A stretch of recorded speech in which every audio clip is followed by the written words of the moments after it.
Thank you for downloading the Barbecue Central Show. Maybe you're listening to this now because you missed the live version Tuesdays from 9 to 11 p.m. Eastern Standard Time. The Barbecue Central Show is brought to you by these sponsors, which I am extremely grateful for. The Barbecue Guru, makers of automatic temperature control devices. Their website, thebbqguru.com. Big Papa Smokers, creators of some of the best rubs out there and retailer of many different grills and barbecue products. Their website, bigpapasmokers.com. Butcher's Barbecue, creators of injections, rubs, and seasonings. Their website, butchersbbq.com. Green Mountain Grills, some of the best pellet cookers out there on the market today. And their website is greenmountaingrills.com. Also by Cook Shack, some of the best industrial electric smokers out there today. Also pellet cookers as well. Their website is cookshack.com. Cookinpellets.com. If you want to fire those pellet cookers that I just talked about, visit cookinpellets.com to buy your pellets right now. Also, by the Chops Power Injector. Forget about using one needle to inject your meats. The Chops Power Injector system has 4 needles for your injecting pleasure. You can visit them at barbecuekansascity.com. That's BARBEQUE, kansascity.com. And by the Sam's Club National Barbecue Tour, you can visit kcbs.us/Sam's Tour for results, to register your team, or to see where the next event will be taking place. And by Pit Barrel Cooker, one of the most unique and efficient cookers out there in the market right now. Visit their website at pitbarrelcooker.com. And by Unknown Barbecue Accessories. You can visit them at unknownbbq.com/shop. This is Maddie Rempe from Cleveland, Ohio, and you're listening to Barbecue Central. So to get that perfect barbecue, you use wood. Are you sure it's safe? Whatever. We put the lighter fluid on, strike the match, and... Oh! Should we call the fire department? That might be a good idea.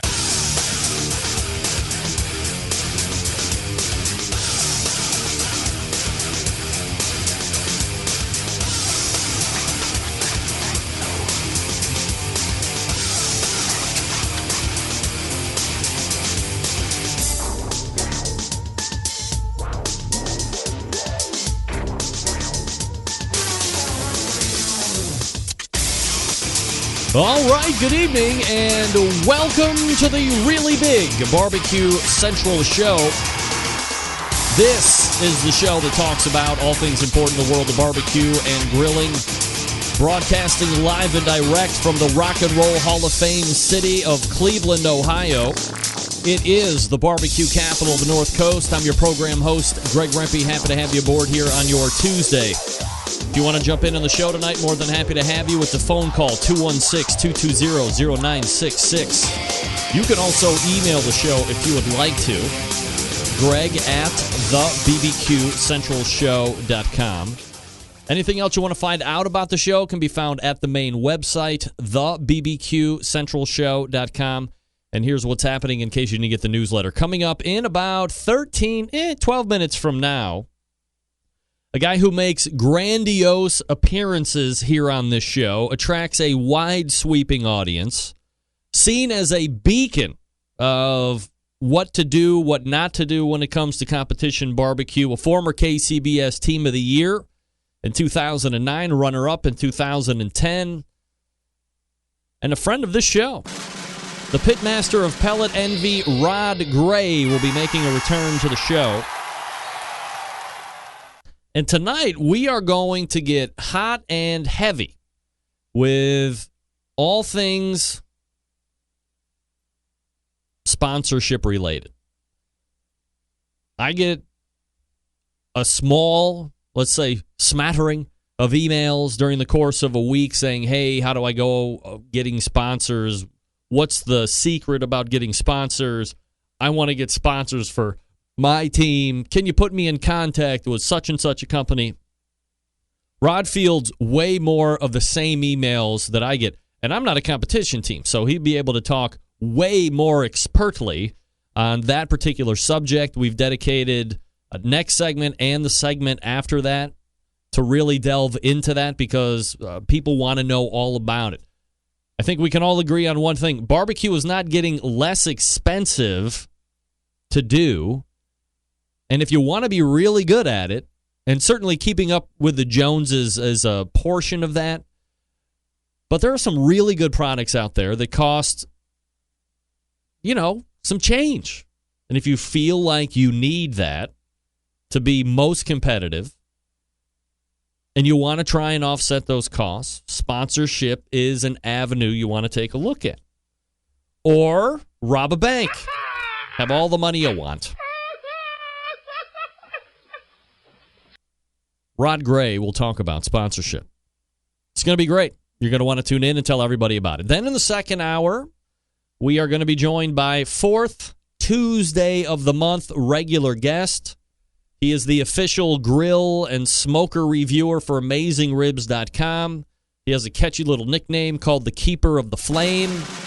Max Good rejoins the show. I think we actually lost him last month. He might have fell victim to something that I don't recall right off the top of my head. Did I have a technical... Was I out of town? I don't remember.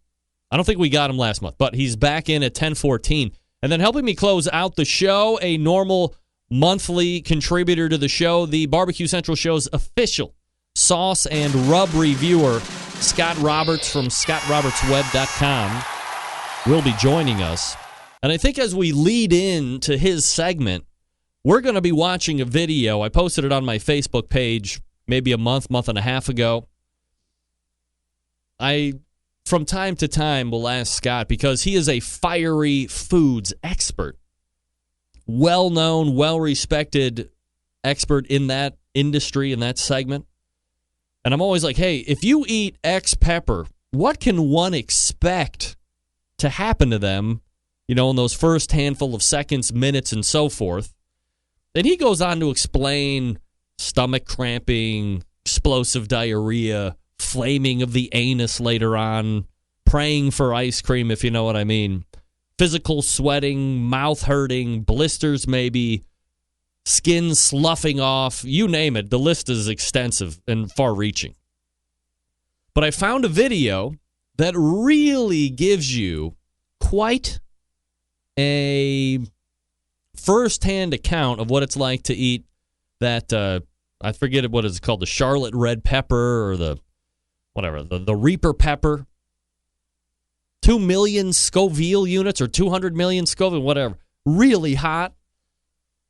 So stay tuned for that at the top of Scott's segment. We're going to watch it together. It's about a minute video. I actually saw the undoctored clip, which is about 4 minutes.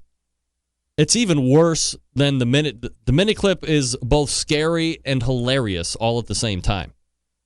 The 4-minute clip is troubling. By and large, troubling. Some funny stuff, but when it goes really wrong about 3 minutes in, then it's a little scary to watch. So I give you the abridged 1-minute version because we have way more important things to talk about Scott with than watching a couple of hot chicks throw peppers down their gullets, only to their extreme chagrin, which we will all take delight and fun in watching in about an hour from now, or hour and 20 minutes. So there you have it. Rod Gray coming up here shortly. Max Good at 10:14. Scott Roberts, 10:35. You want to jump in? Let's have it. 216-220-0966. Greg at thebbqcentralshow.com. You'd recall last week, and through the newsletter and through a read here from pitbarrelcooker.com, they had a huge blowout giveaway. It was like their first initial attempt or dip into the proverbial getting a bunch of partners to do a great giveaway together, retailing at almost $1,400. You got the cooker, you got Snake River Farm stuff, you got cookbooks from Stephen Reichland and Meathead, a bunch of other stuff as well that I just can't recall right off the top of my head, but a substantial prize package. I believe there was a Snake River Farms $200 gift certificate in there. Good stuff, really good stuff. They got a lot of great entry, like raw figures in there, and lo and behold, after September 25th came and went, the deadline was midnight, September 25th, some lucky rat by the name of Joseph Price from Monroe, North Carolina, won it all. Congratulations, Joseph. You did it. He gets the free pit barrel, all the accoutrement, $200 gift cert from Snake River Farms, the books, you name it. Huge prize package from Pit Barrel Cooker. I'm actually fishing for a segment after he gets everything, tries it out. I would love a first-hand account and do a little short side segment with Joseph. So Joseph Price from Monroe, North Carolina, congratulations to you on the big win. That's a big take. You got to file taxes for that because it was such a big take? Maybe like $10,000. A couple weeks ago, and a week after that, or a week before that, I was really giving it to Todd from Bark Brothers, calling for an all-out ban on Bark Brothers Limited, LLC, company, S-Corp, you name it. And now I am calling off the worldwide boycott of Bark Brothers, although he did mention that these shoes were a little tight on his feet, which I said right up front, if you want these shoes, I ordered an 11 because I wear a true 11, and they felt like 10, so I went up to a 12. I think they run about a size short, just from my experience. So, Todd, if you want to give them to someone else who would actually fit in them, again, more of a 10, do the good karma thing. Make that happen. Put them up, get them out, let somebody who will wear them comfortably go ahead and take care of that because they don't go with every outfit. I get it. You know, I wore my shoes at least 3 or 4 times over the last month or so. And again, they don't go with every outfit. But some they do. And most people didn't even really notice that I had them on, if you can believe it.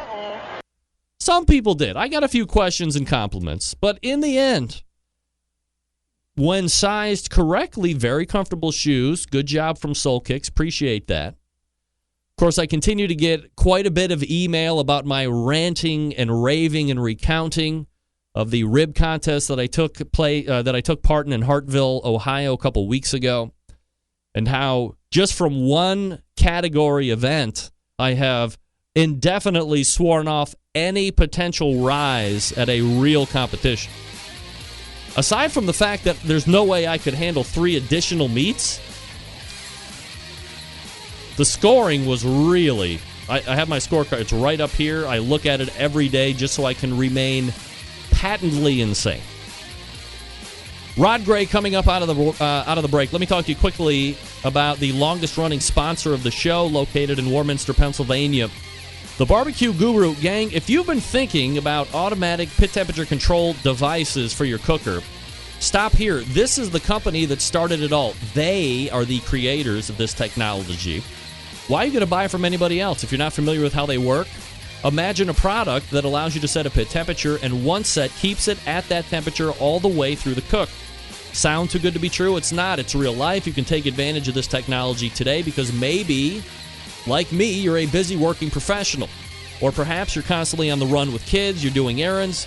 You don't have the time to set around at 10 pit temperatures. The Guru allows you to throw on a pork butt, a brisket, or a couple slabs of ribs. You're off to do whatever it is you need to get done.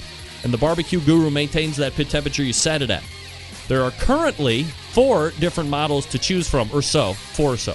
CyberQ Wi-Fi for the technologically inclined. You want to pair it up to your smart device of some sort, you can do that. You can run 2 cookers off of the CyberQ Wi-Fi. You can take internal temperatures of meat. You never have to get out of bed to make any pit temperature control adjustment. The only thing you have to do is get out of bed and take it off. Can't do that. Then you have the Party Q at about $140 or so. You have a self-contained unit. It runs on AA batteries. Easiest point of entry into the automatic pit temperature control device market. If you're looking for a cooker, the Onyx Oven is continually on sale, doing well on the competition circuit still and in the backyards. It accommodates the half and full pans for food service, working seamlessly with any Barbecue Guru pit temperature control device. Do yourself a favor, head on over to thebbqguru.com and check out their products. If you have any questions about what to order, call them directly, 800-288-GURU, and they'll make sure you're outfitted with exactly what you need to get you up and running right out of the box. Once again, the website, thebbqguru.com, or call 800-288-GURU. 800-288-GURU. The Barbecue Guru continues to be a breakthrough in barbecue technology. All right, we're back with Rod Gray and sponsorship talk. in just a few seconds. Stick around. We'll be right back.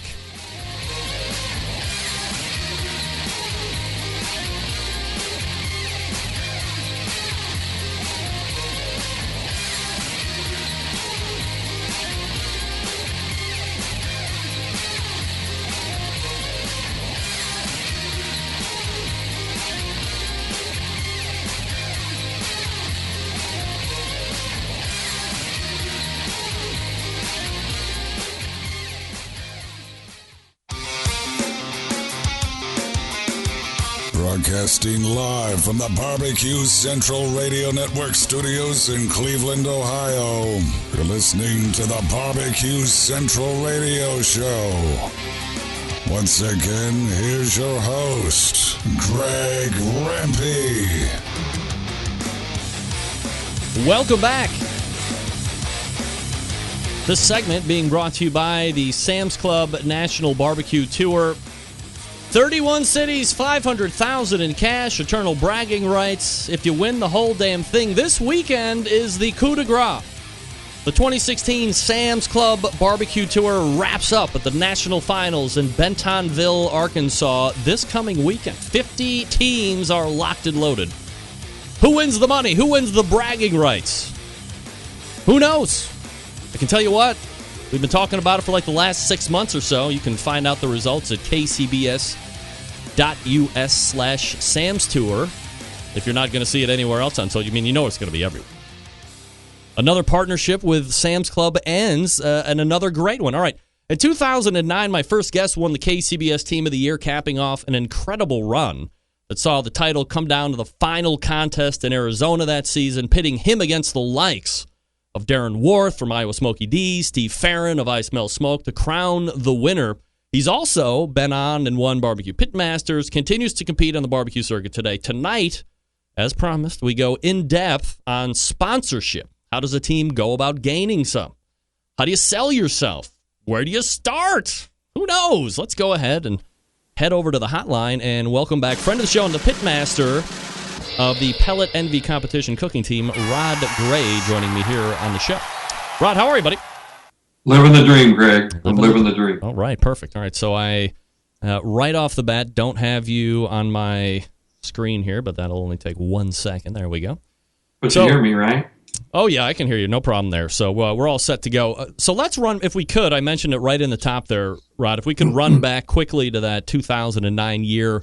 You win Team of the Year, but also second in chicken, sixth in ribs, ninth in pork, win the brisket category, 7 years removed, and I guess by and large your best competition season to date. How do you look back on that year as a whole?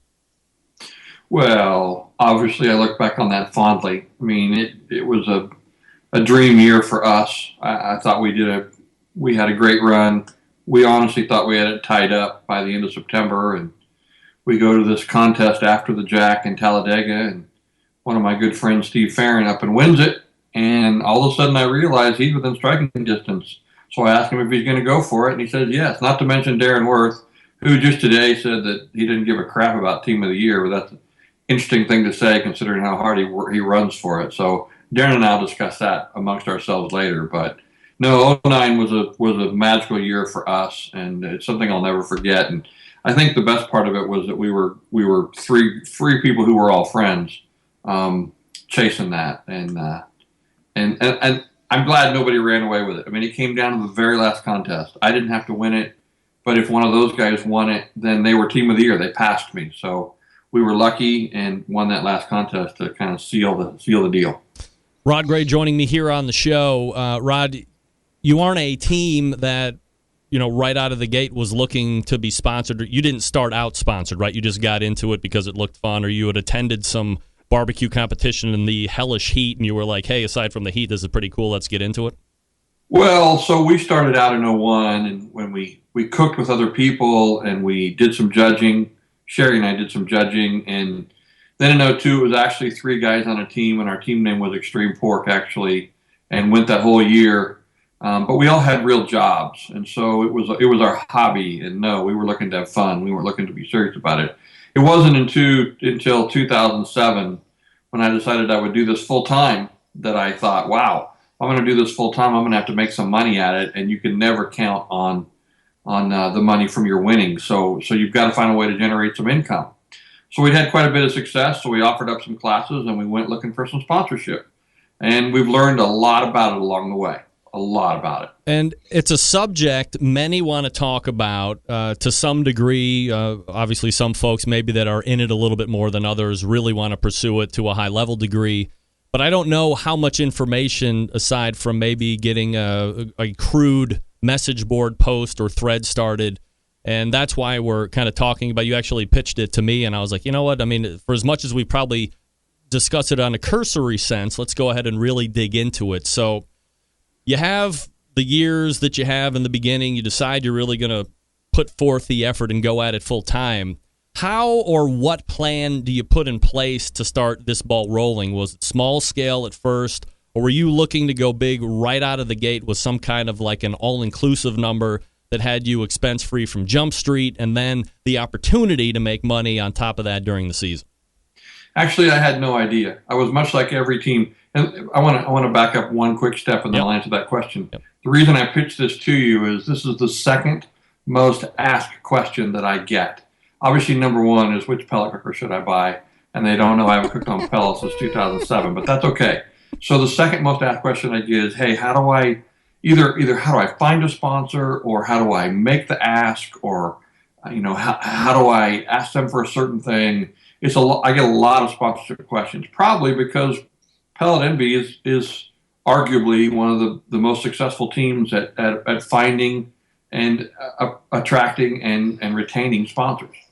But like everybody who asked me in the beginning, I didn't know much about it. I'll be honest with you. I have a marketing background, so I understand what we're talking about. In fact, I want to start this way. Let's not call it sponsorship. It's really a marketing partnership. Sponsorship is for Dale Earnhardt Jr., who is already famous, and whoever approaches him and wants to put their name on his car, he didn't have to do much for that, and he gets some money for it, and he gets some notoriety, and they do some promotion. This is not that. In barbecue, none of us, with the exception of a couple of guys, maybe from a guy from Georgia, and maybe a guy from Virginia, and maybe a couple others, but there aren't many of us that are famous enough to where they just pay us to associate with us. So this isn't a sponsorship deal. It's a marketing partnership. And what that means is there's work involved, and a lot of it. But to answer your question in the beginning, I knew nothing about it. Not a thing. I kind of wrapped my head around the idea of, if I were a company looking to sponsor a team, what would they be looking for from me in order to persuade me to get involved with them? And so from that, we put together a proposal. I didn't know where I was going to send it. I didn't know what I was going to do with it. And actually, the story goes that there was a company out of Georgia who was looking to sponsor 3 teams, a company called Grease Lightning. You know who that is. Sure. And one of the guys who had submitted for it was bragging about how he had submitted to a company who was looking for some teams to sponsor.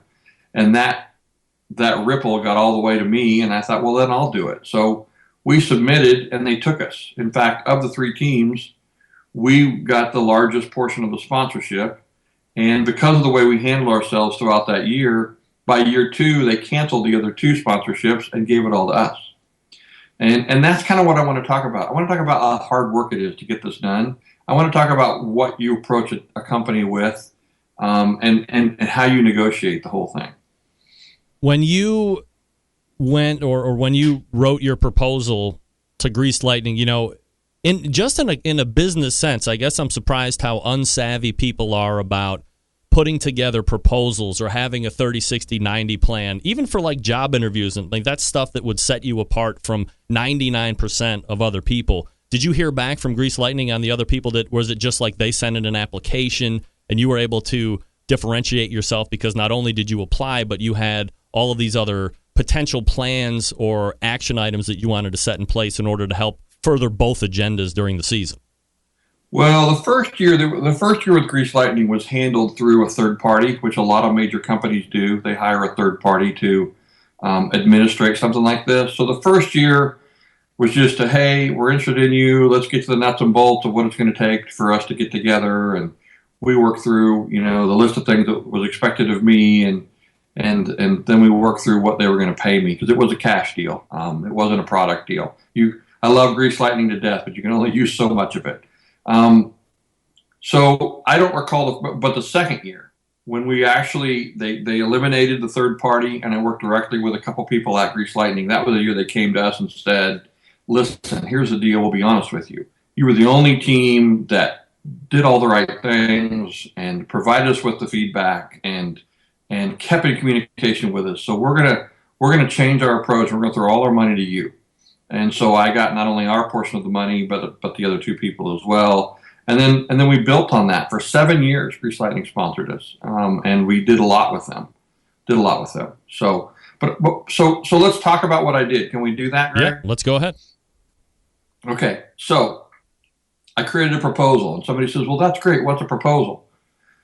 Think about what a company is looking for. Number one, don't call it a barbecue contest. Call it a festival, because everybody knows what a festival is. It's a large group of people in a small area.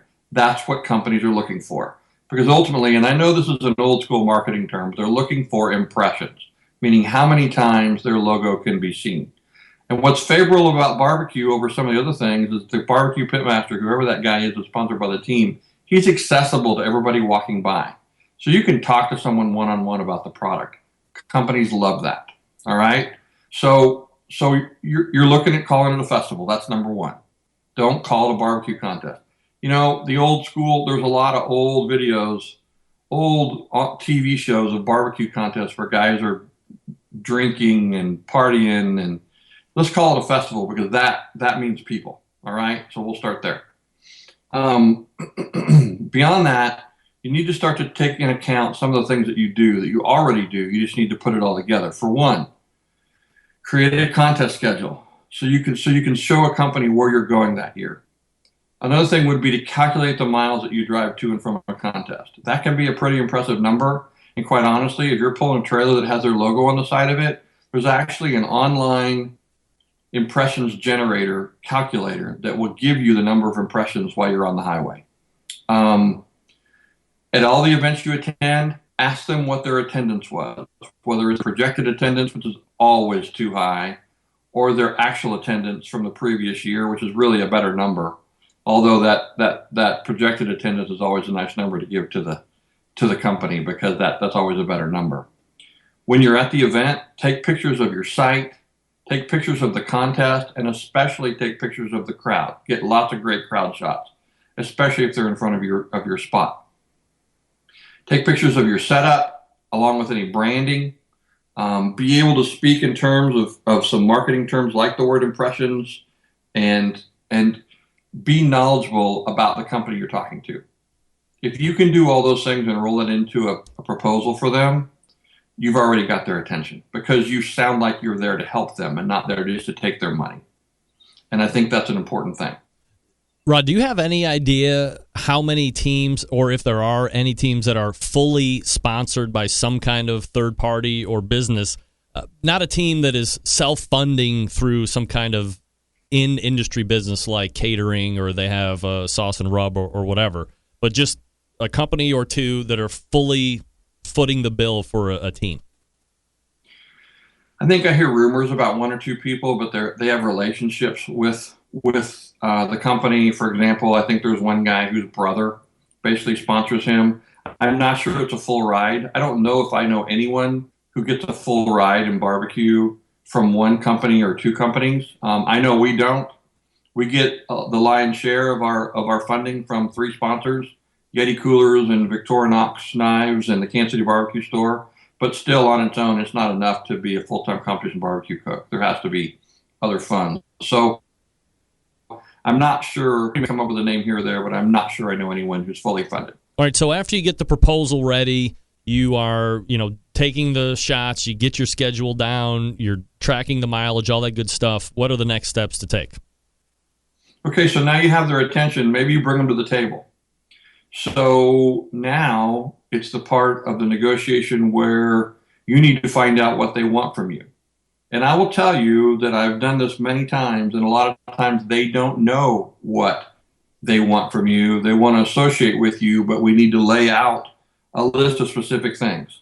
So what you should do is then make this list all the things potentially that you would do for them, everything.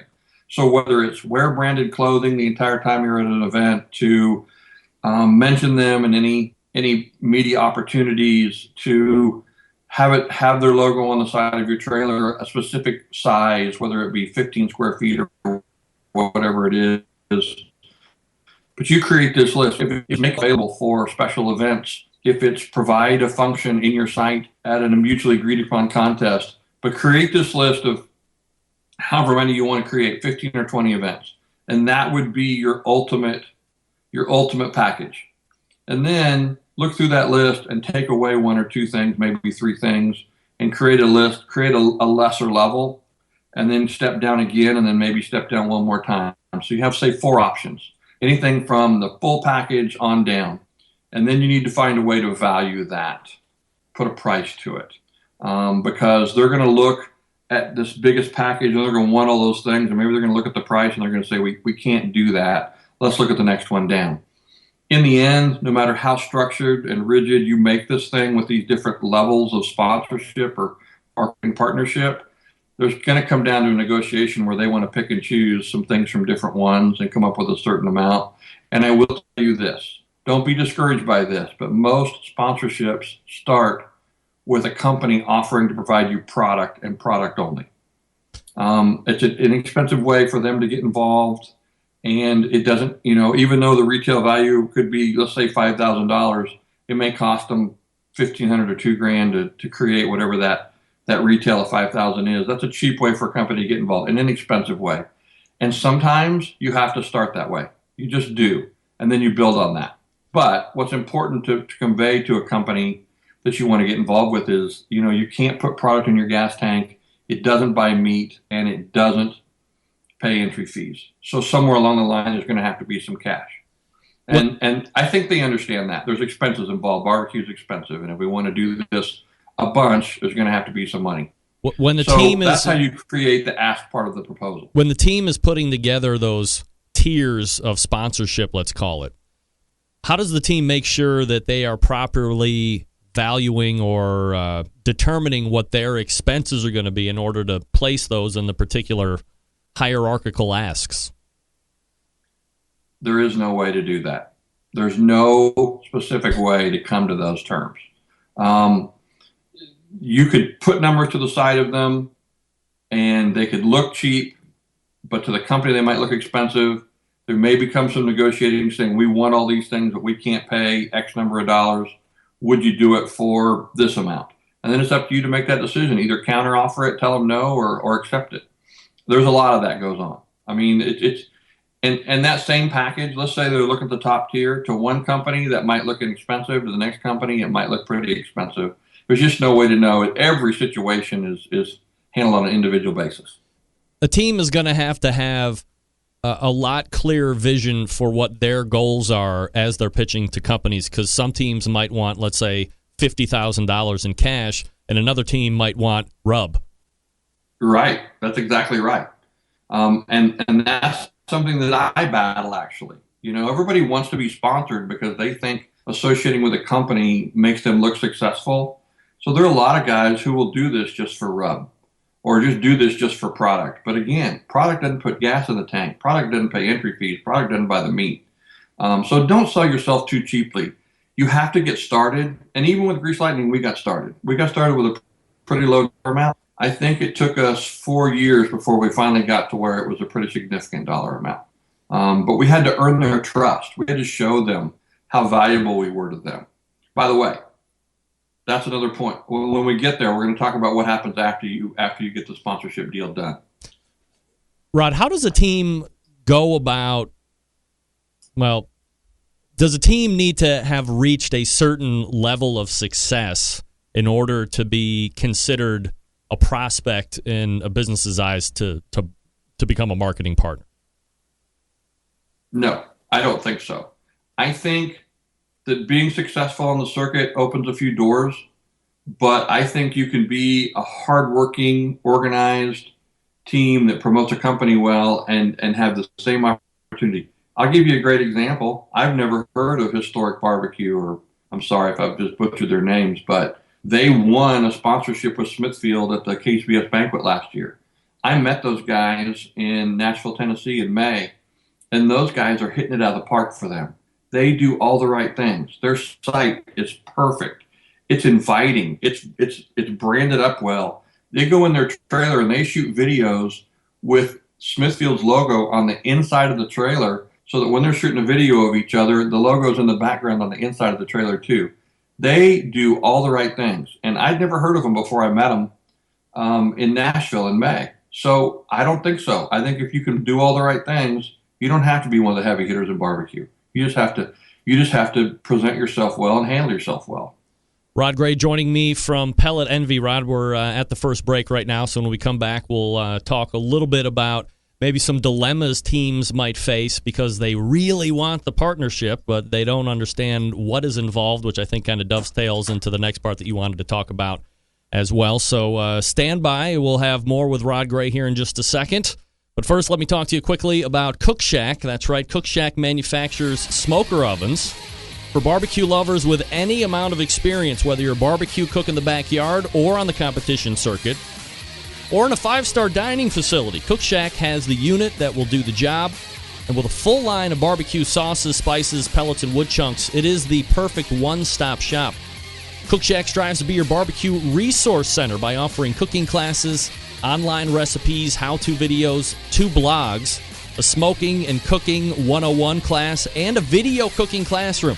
Check out their website at cookshack.com or follow them on these social media platforms. The Instagrams, the Facebooks, the YouTubes, the Twitter, the Pinterest, Google+. What's that?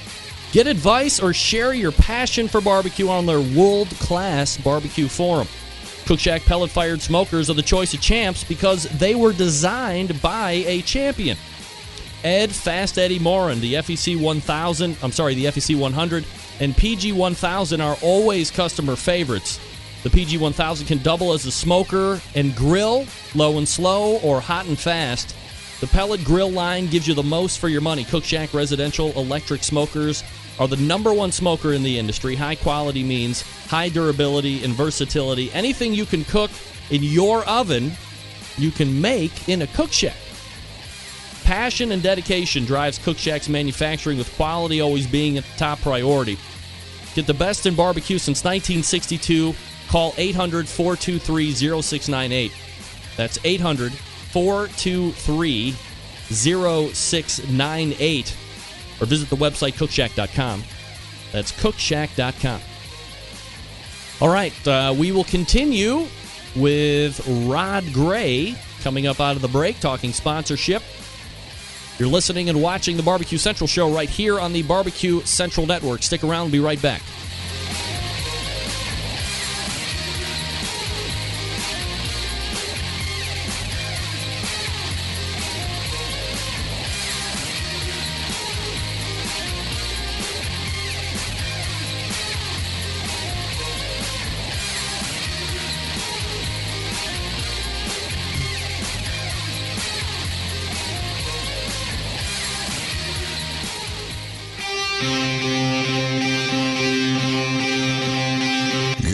Smoke. Call 877-448-0433 to get on the air. Now, here's your host, Greg Rempe.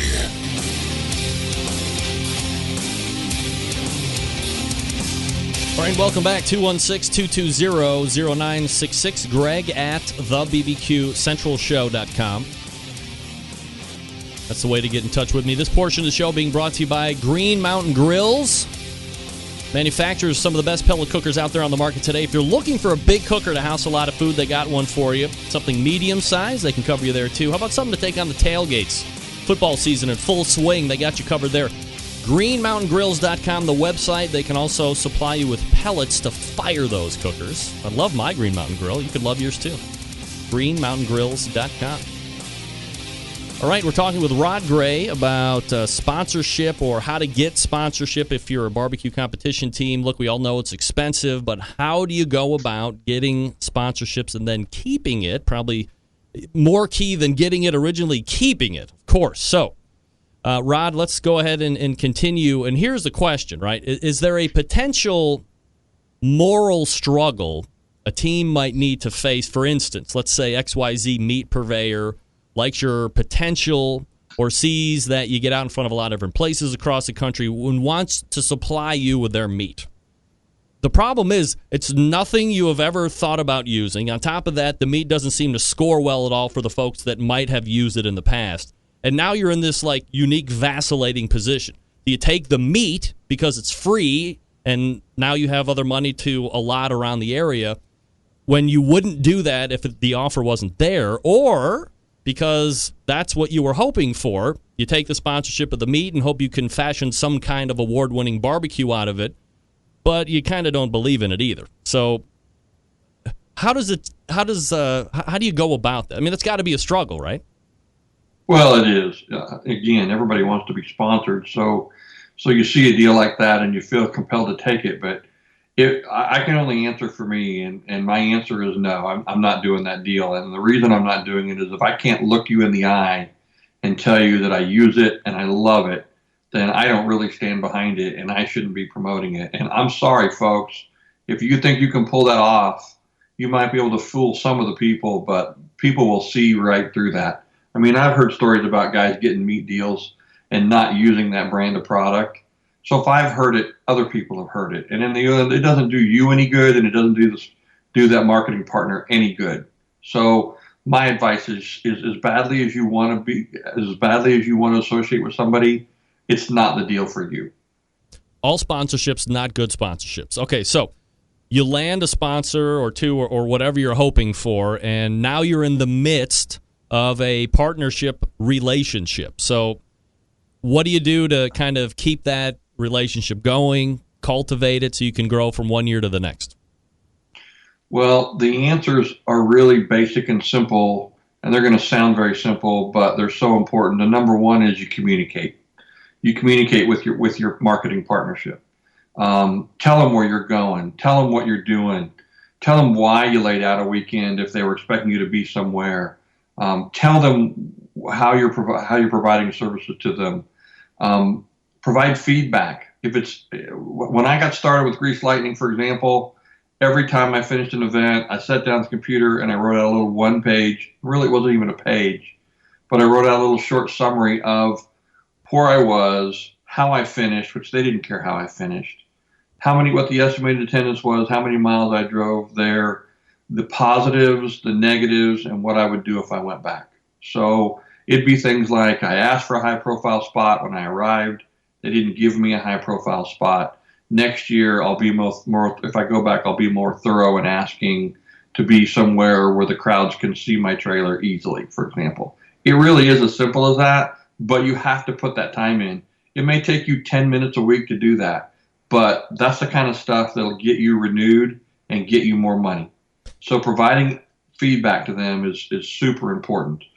Also, Greg, you want to say something? Go ahead. I was just going to say, do you think by and large, if a company is going to partner with you, they aren't really worried? I mean, certainly everybody wants to finish as well as they can, but are they more interested in the marketing aspect in the position that you're at wherever you are across the country?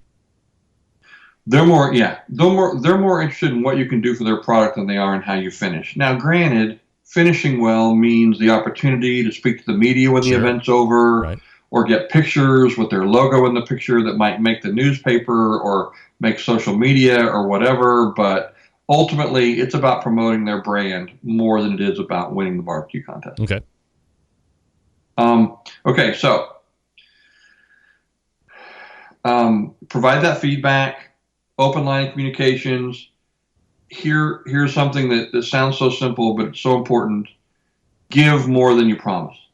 And I'll give you an example of it. This is very simple, but when we create a proposal, we like to say that we will represent a company at 20 events per year, knowing full well that I'm going to cook probably 30 events, plus teach some classes, plus some special engagements. So then at the end of the year, when I do a summary of what we did for the company over the course of the year, traveled X number of miles, we stood in front of this number of people at all these events combined.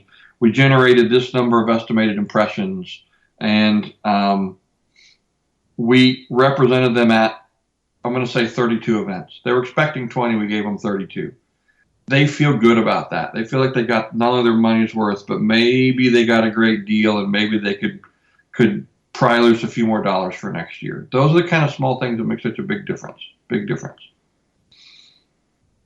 Have you ever thought, or have you ever proposed a multi-year contract from somebody like right out of the gate? Or would you have to be well established in being a successful marketing partner in order to bring that to a prospective marketing partner's table? I've tried it a few times and I've never been successful with it personally. If you can pull that off, good for you, and it's a great way to go. But they want to actually see your performance over the course of a season before they renew you. Sometimes you're having a really good year in terms of what you're doing for them.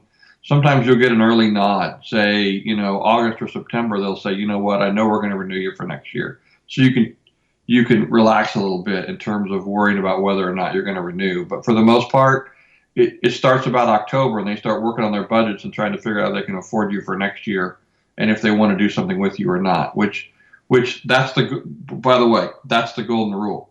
When you get paid, that's when the work begins. So many teams, they get whatever they're going to get, whether it's cash or whether it's product. And as soon as they get it, they think they can coast. They think they've been paid and they can coast. They can, but then they often wonder why they never get renewed.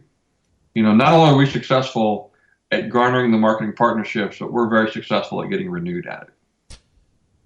So in a real life scenario, Rod, if you can remember in 2009, 2010, you were runner-up Team of the Year in KCBS as well, for the folks who don't remember that. What kind of an expense outlay, holding all the sponsorship and stuff, just raw number expense ballpark, did Pellet Envy have that year? 09 is the year you want to talk about? Either 09, 010. I mean, you were running like crazy those 2 years. Well, here I can put it to you this way, and we can try to do some math. But when I cook a local contest, I figure my expenses are about $500. When I cook a intermediate range contest like going to Nashville or going to Denver or even out a little further, I figure a contest is about $1,000. And then when I get further than that, if I go to Florida or DC or Vegas or wherever, I figure a contest is $1,500 to $2,000. So if you look through your schedule and put those numbers next to them, you'll come up with a number. Now, the price of meat has escalated. We've become like NASCAR. We have to have the $200 briskets, and we have to have the special overnighted frozen chicken, and I don't do that, but we have to have all this stuff that's changed that a little bit, probably by a couple $100, I would guess. But those are the numbers I used to use to kind of figure out what my season was going to cost me.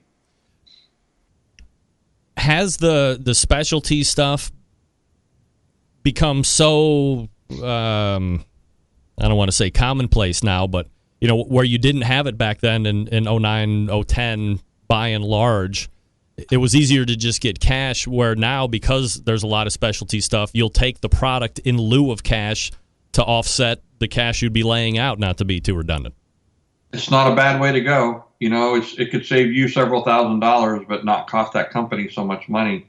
There are some, if you garner a deal with one of these high-end brisket companies and figure out what it costs you in brisket a year, that might be a decent sponsorship in and of itself. I don't like the idea of just product because, again, you got to have the money to enter the contest. You got to have the money to get there and get home. But you've got to start somewhere. And if it knocks a big chunk off of your expense, it's probably not a bad way to go. Not a bad way to get your foot in the door. Not a bad way to show them what you can do for them. I totally agree. Do you think human nature-wise, and I'm certainly not going to paint with a broad stroke here over pitmasters across the country, because I think there's obviously some very sharp ones. There's probably some that are in the middle, and there's probably some on the low end there. Do you think it's still innately uncomfortable for people to draft a proposal, sit down, and ask for people's money? Yeah, it is. It was for me. You want to be self-sufficient, but if you want to be full-time in barbecue, or even if you don't want to be full-time, barbecue is expensive. And if you can find a way to offset some of that, then it's worth a shot. It's worth a shot. But it's more work than most people are willing to admit to themselves. And it's more work than a lot of people are willing to do, to be honest with you. And it takes some fun away. You can't fall down in the fire drunk on Friday night anymore because there's social media. By the way, social media is very important to the company these days. So if you submit to be a marketing partner with somebody, they go on your Facebook page and see a bunch of pictures of you being a dumbass, your odds aren't very good. If if your team name is Ribs for Her Pleasure or Meat Insider, the odds of you being sponsored or partnering with a company are not going to be very good. One of my major sponsors, I was just there visiting, and that conversation came up. And they have people all the time that send them a note, say, how do we get involved? And they tell them their team names. And they're like, there's no way I'm getting involved with a team name like that. I mean, you have to start from ground zero and shape your whole team in a way that you can promote it with a straight face and companies want to associate with you. So there's really a lot involved, truthfully, in garnering a successful marketing partnership. So for as much as we want to make competition barbecue, it's all good times, it's all having fun, all this stuff. If you're going to go in and start wanting to get money and be corporate guy, you're going to have to be corporate guy all the way around. Yeah, you are. Sorry. You're just going to have, and so if you want to do it for fun, that's great. But if you want to get some money out of it, you're going to have to, it becomes work. It becomes a business, honestly. And some guys do this to take their minds off of business, and I think that's great. But other guys are in this business, and I'm one of those guys in the business. So when you started, when it wasn't the business, and now it is the business, when were you having more fun?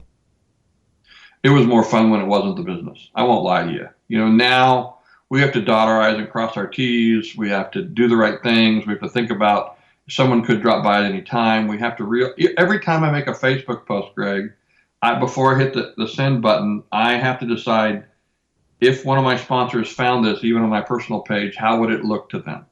And so you won't find me doing too many completely outlandish things in social media because that stuff never goes away. It never leaves. Someone could look that up and find you and say, I don't want to associate with this guy. Look at this. So it's an important step, and it makes things a little less fun. But you know what? I've decided what I want to do for a living. Maybe this could be the last question before we tie it up, because we are talking about social media. I don't know if everybody's super savvy on it, but if you are lucky enough to get a marketing partnership, are there, steps and advice you give people when running a Facebook page and an Instagram page and a Twitter page to make sure that they don't pitfall themselves? And build the following and build, the traffic and all this, redirect to the corporate sponsorships, all that other stuff. Well, all that stuff needs to be done.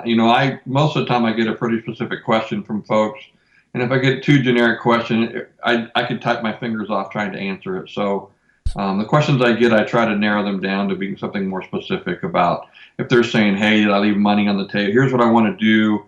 Here's what I want to ask for. You think there's a good combination? And I'll try to answer that as honestly as I can and say, I think you're asking for too much, or I think you're doing too little, or I think you're leaving money on the table. I have a very good friend who called me and was excited because they garnered a sponsorship, and we talked about the details, and he made the ask, and they accepted it like that. Yep. And I'm telling you right now, he left money on the table, but he was happy with it. So good for him. And that's probably, where it needs to be at. If you think it's a good deal and the company thinks it's like buying a car. If everybody thinks they got a good deal, maybe you don't want to know the dirty secrets behind it. If you're happy, you're happy.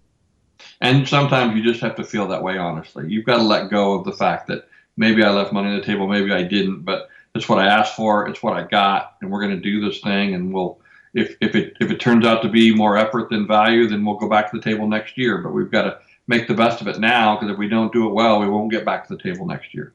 So we are putting together a plan, proposal, if you will, getting it out to potential, and you want to identify the people you want to partner with too, and maybe not have the same avenues and not have the same runs to the people like, the guy you're wearing on your hat there. I mean, everybody sees Yeti around anymore, and there seems to be like that stalwart group of people everybody wants to get sponsorship from. So maybe you can whittle it down a couple tiers, get a couple more partners, and do it that way versus just trying to go right at the top of Mount Rushmore. I agree with that completely. And you know what, guys, if you don't have a sponsor, I will tell you that going after the sponsors of people of other teams is probably not the best way to go about it. I mean, I can't tell you the number of times Yeti gets a contact about sponsorship. They'll find you. A company like that that's already involved in barbecue, for the most part, they'll find you. Go find somebody like them. And I see guys that are getting other cooler sponsorships, and good for them, but that's kind of the way to do it. Don't have an original idea. Go after somebody that's similar or go after somebody for a product you already use and love and tell them why you use and love it and tell them how it would be beneficial to be promoted in the barbecue arena. That's the thing to do with it. Proposals, and then once you get the sponsorship, prepare to put in the work during the season so you can get renewed season after season, hopefully. And communicate and keep your name in front of them with weekly or monthly or quarterly reports of what you're doing for them so they know where their money's going, so they feel good about what you're doing.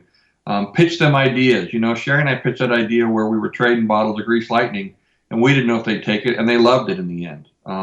We called it an amnesty program, and we had a great time with it there for a couple of years. It was great. But you can pitch them ideas. Most of the time they're going to say no, but once in a while they might take it. But get involved with them. You know, give them feedback, things like that. Tell them things you could use to hand out to teams that would keep their name in front of them. You can actually be involved in it.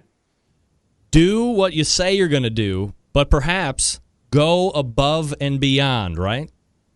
Yes. Above and beyond. You've always got to give more than you promised. Come on. You always have to make them feel like you are providing value.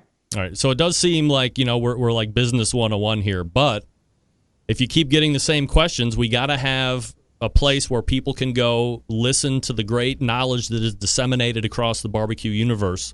And that's why Rod Gray and I are here for you people, for crying out loud. What do we have to do? Spell it all out? Fine, we did that this time. Rod, I know that, Greg, I know folks are on here for the magic bullet, for the secret of sponsorship. Yeah, I know, right? And the truth is, I just told you there is no secret and there is no magic bullet. It's hard work, it's being prepared, and it's being businesslike. And those are the things that will find you, get you, and keep you sponsorship. Where are you going to be at competing next? Hey, do you remember that every time I used to be on the show, I'd win the contest the week of or the week after? It's called the Barbecue Central Show Karma.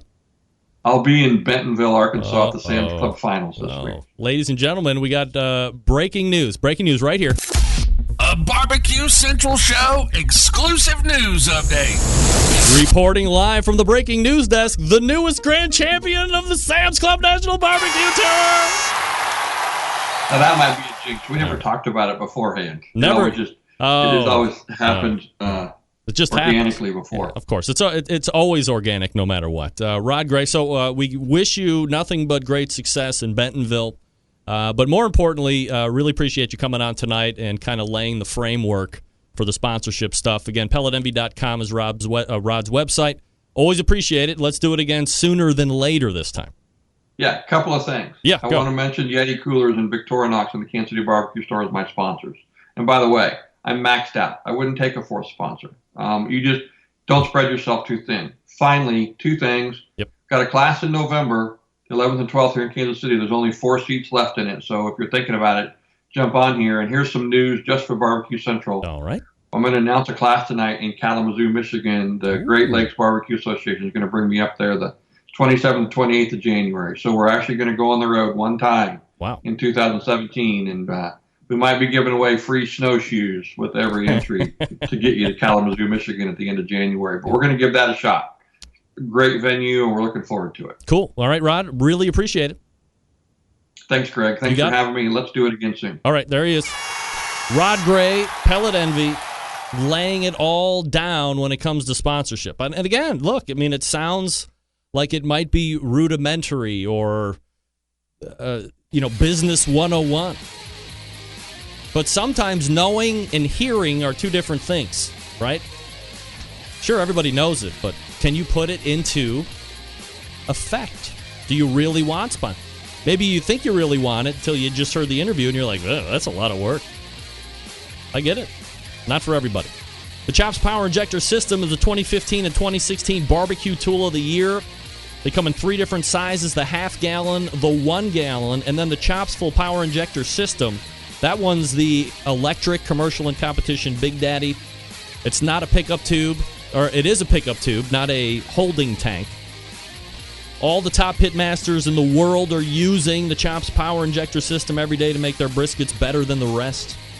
It's not just for meat either. You can pump it full of alcohol into a watermelon. How about that? Come on. If you want the extra accessories, they got them. Here's what you do. You visit the website, barbecuekansascity.com. That's BARBEQUE, barbecuekansascity.com. Hope We got to get Dan on to talk about that new barbecue restaurant he's opening. Everybody's opening a barbecue restaurant. Thanks again to Rod Gray. We're back to wrap up the first hour. Stick around. We'll be right back.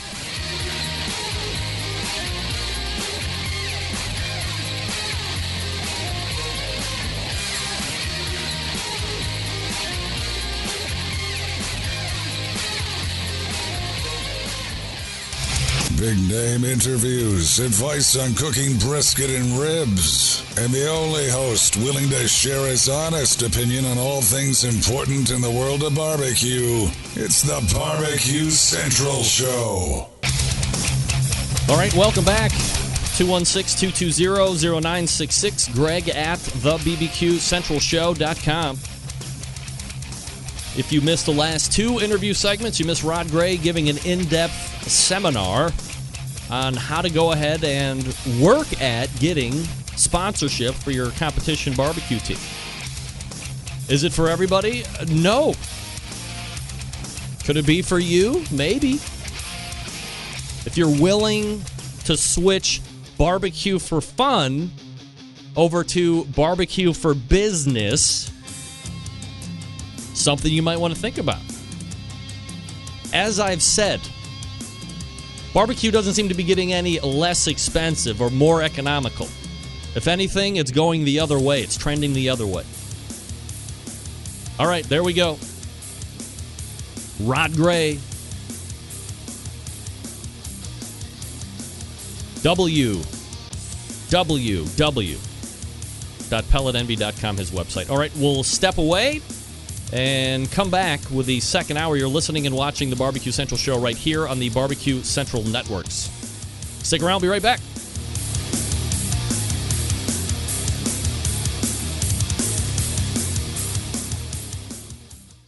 Hi, this is Bobby Rempey from Cleveland, Ohio, and you're listening to Barbecue Central.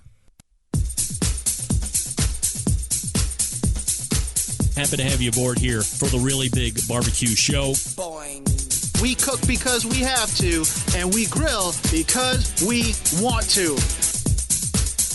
Hit me. Fine, how's it going? You have a great show. I'm a big fan. Boing. So what seems to be the problem here? This man looks like he's dead, and he's in the crackle. Charbono! It's all about the charbono, dude! Succulent fish. What?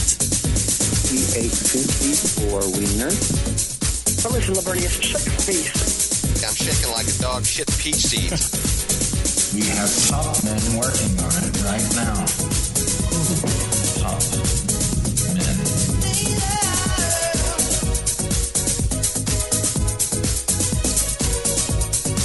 All right, just like that, we are into the second hour. Booyah!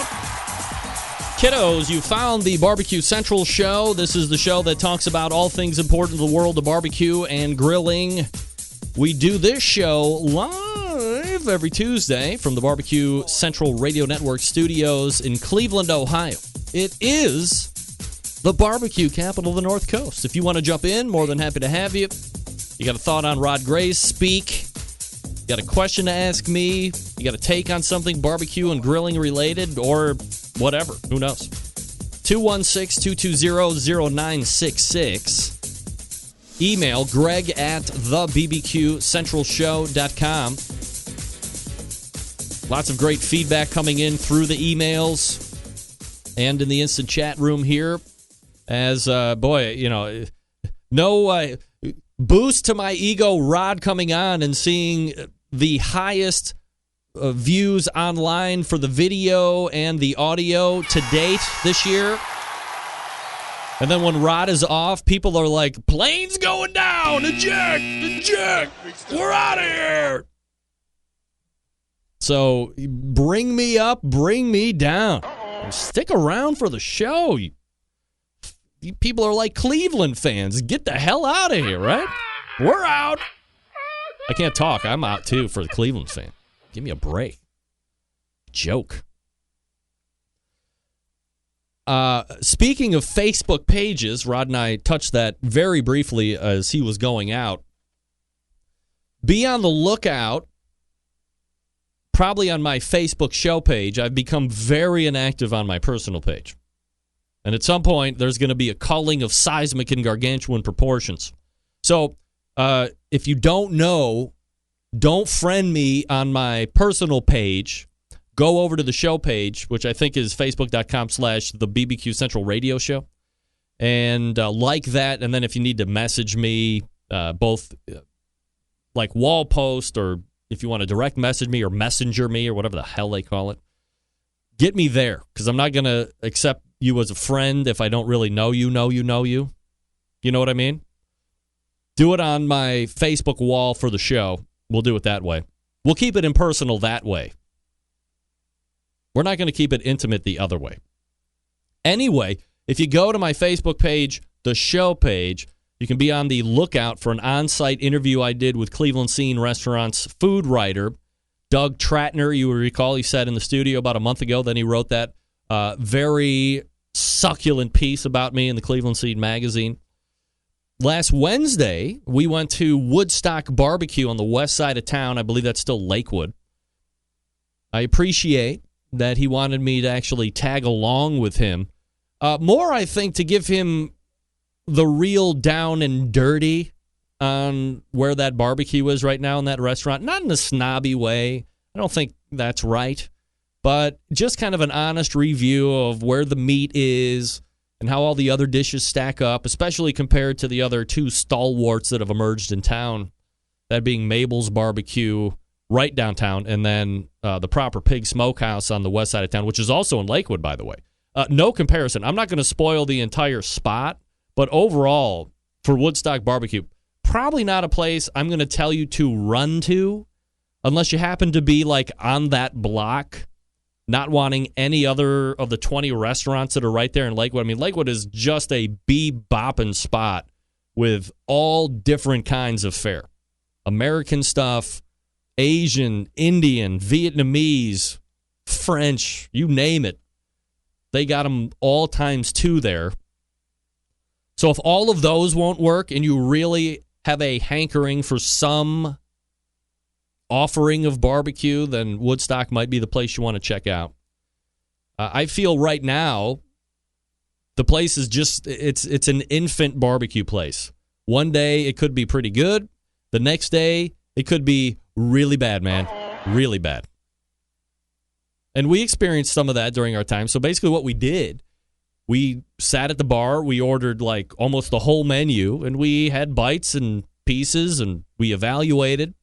And then I broke out the old portable recorder, and we did like a podcast restaurant review right there. Doug's like, we're going to do it like right here? And I was like, yeah, we're going to do it right here. Like, well, what if the bartender overhears? I was like, you going to say something you don't mean? Let's go. Fire up those mics. So that's what you saw if you saw that Instagram post last Wednesday. It was like we were reporters on the scene or something like that.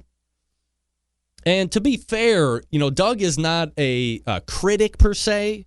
I don't know if you find any scathing evaluations.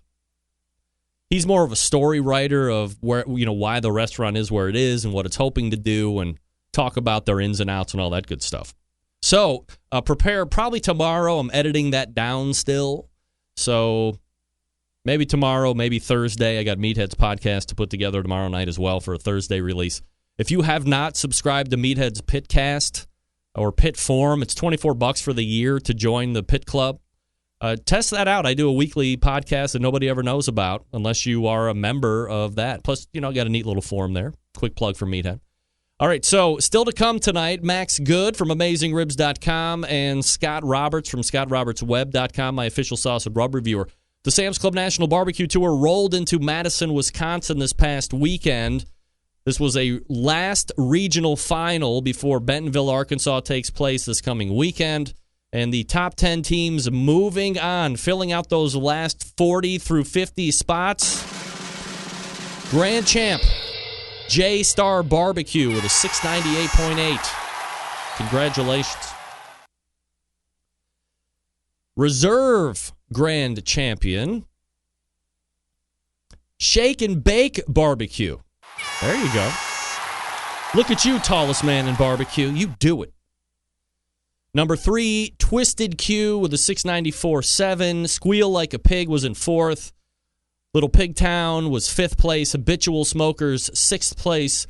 Thump and Strum Barbecue, 7th place. Okie Q, 8th. Brickhead Barbecue, 9th. And rounding out the top 10, Brewmasters Barbecue. About 15 points separated 1 through 10, or 15 points separated the first position and the 10th position, and less than a point separated Reserve and Grand. So a very hotly contested. Actually, about 5 points separated 1 through 4. So in terms of, how they vary in the points discrepancy, pretty close one overall. Very impressive. So those 10 will jaunt out to Bentonville, Arkansas. As I mentioned before, in the first hour, the 2016 Sam's Club Series comes to a close this Saturday in Bentonville, Arkansas at the National Finals. 50 teams make a run to take the overall Grand Championship this coming weekend. And, of course, I'll be angling for an interview with the winner. And as we all know, that's going to be Rod Gray. So he'll turn around and do the show again next week. It'll be great. So last week, I talked with Steven Reichlin about sous vide barbecue. I got an email from Bob. It said, "Hey, Greg, I caught up last week's show on a drive to Maine. Sous vide and barbecue. I got a sous vide machine for my birthday because I like to try new things, etc. Normally, I make a lot of barbecue and then Food Saver bag it up before it gets cold, and I freeze it. I had a chunk of brisket and reheated it at 170 degrees for 2 hours with the sous vide. It came out better than it went in. I'm still working on brisket, so I had obviously undercooked it. But the reheat rendered the remaining collagen, and it was so very, very good. Now I use it to reheat anything that ends up in a bag. So for that use, it's really good. Just FYI. Thanks, Bob. Thank you, Bob, for writing in. I'm not going to disagree. In fact, I do the same exact thing. I refuse to limit my barbecue cooking because of how many people might eat it or not. I have a Food Saver bag. I cook as much as I want, and if we don't eat it all, what do? I go ahead and I Food Saver it right up. Now, I usually just use like boiling water for the Food Saver bag to reheat it, but I don't see an issue with using the sous vide machine other than it just taking quite a bit longer. My issue with sous vide barbecue is starting the brisket out cold with the rub and all that other stuff, and then cooking it the majority of the time in the sous vide machine. Like somebody said they were cooking a pork butt for 32 hours. 32 hours! That's ridiculous. And it's not barbecue, so don't even try it. That's my argument. Bob, I have no disagreement or conjecture with what you're using your sous vide machine for at all. In fact, I do it just like you, except, again, in a pot of like super hot water, not the sous vide machine. But if that's the way it works for you, then that's the way it works for you. I got no problem with that. I'm good with that. All right, Max Good coming up out of the break. I'm going to talk to you quickly about about Big Papa Smokers. Big Papa's is the one-stop online shop for anyone interested in barbecue, featuring a comprehensive selection of all-American-made grill, spices, sauces, accessories, even a kit that gives you everything you need to make a world-class smoker out of a 55-gallon drum. Big Papa's has made a name for itself by making an award-winning line of championship rubs. Their rubs have won almost every major competition in barbecue. BPS also banded together with fellow California-based rub company Simply Marvelous Barbecue to form what has now become known as the West Coast Offense. Defying conventional wisdom, these two California-based rub makers have cornered the market on competitive barbecue and begun to redefine the flavor profile that competitive cooks from across the country have begun to aim for. They've even created two of their own unique competitions, the King of the Smoker, which brings the best of the best in barbecue head-to-head in a backyard back-to-basics style competition. Not backyard, but back-to-basics. King of the Smoker is unique in the fact that contestants can't use any electric devices such as pellet cookers or pit minders. Contestants just allowed to use charcoal wood and their wits to win one of the most high-stakes barbecue competitions around. The other competition the BPS has started, known as Guinea Pig, which is a cost-controlled competition that helps bring down the cost of competitive barbecue, making it more attractive to newcomers. It also features prize distribution all the way down to 10th place in each category, which helps provide incentive to get new competitors into the world of barbecue. But it's not a competitor or beginners competition. Top teams from across the country take place in the guinea pig all the time. Keep in mind, Big Papa's has been able to do all of this within only 6 years of being in the business, turning the competition barbecue world on its head, creating their own unique competitions, becoming a staple of a nationwide restaurant chain called BJ's Restaurant Brewhouse, and, most importantly, benefiting children's charities across the U.S. because they have created that unique brand ambassador program called the BPS Elite Team. It's just the beginning for Big Papa Smokers. Here's what you do. You head on over to their website, bigpapasmokers.com, shop until you drop, and then you're off and running. You're going to be very happy. I love many of the Big Papa Smokers rubs. Part of my North Coast offense is very secret unless you follow me on social media, and then it's all out there. BigPapaSmokers.com. That's BigPapaSmokers.com. Max Good coming up out of the break. Stick around. We'll be right back.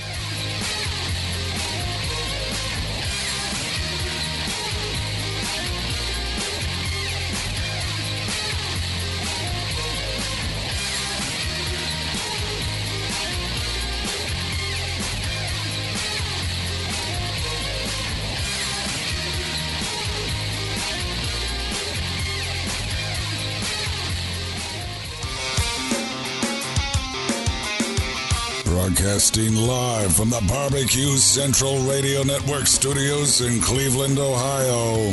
You're listening to the Barbecue Central Radio Show.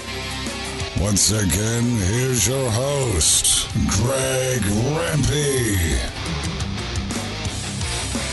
All right, this portion of the show being brought to you by CookinPellets.com, your number one source for quality wood pellets for all of your pellet-driven cookers. Visit CookinPellets.com for more information or to purchase.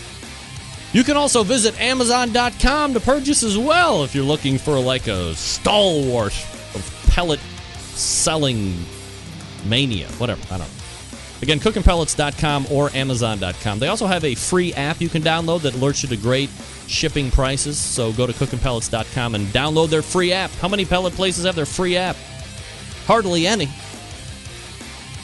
Every fourth Tuesday of the month, the keeper of the flame of AmazingRibs.com stops by to chat about products. So who are we to prevent it this month? Nay, not me. Max Good is all around. Max, how are you, buddy? Hey, doing all right. What's happening? Oh, not much. Just living the dream here in Cleveland. We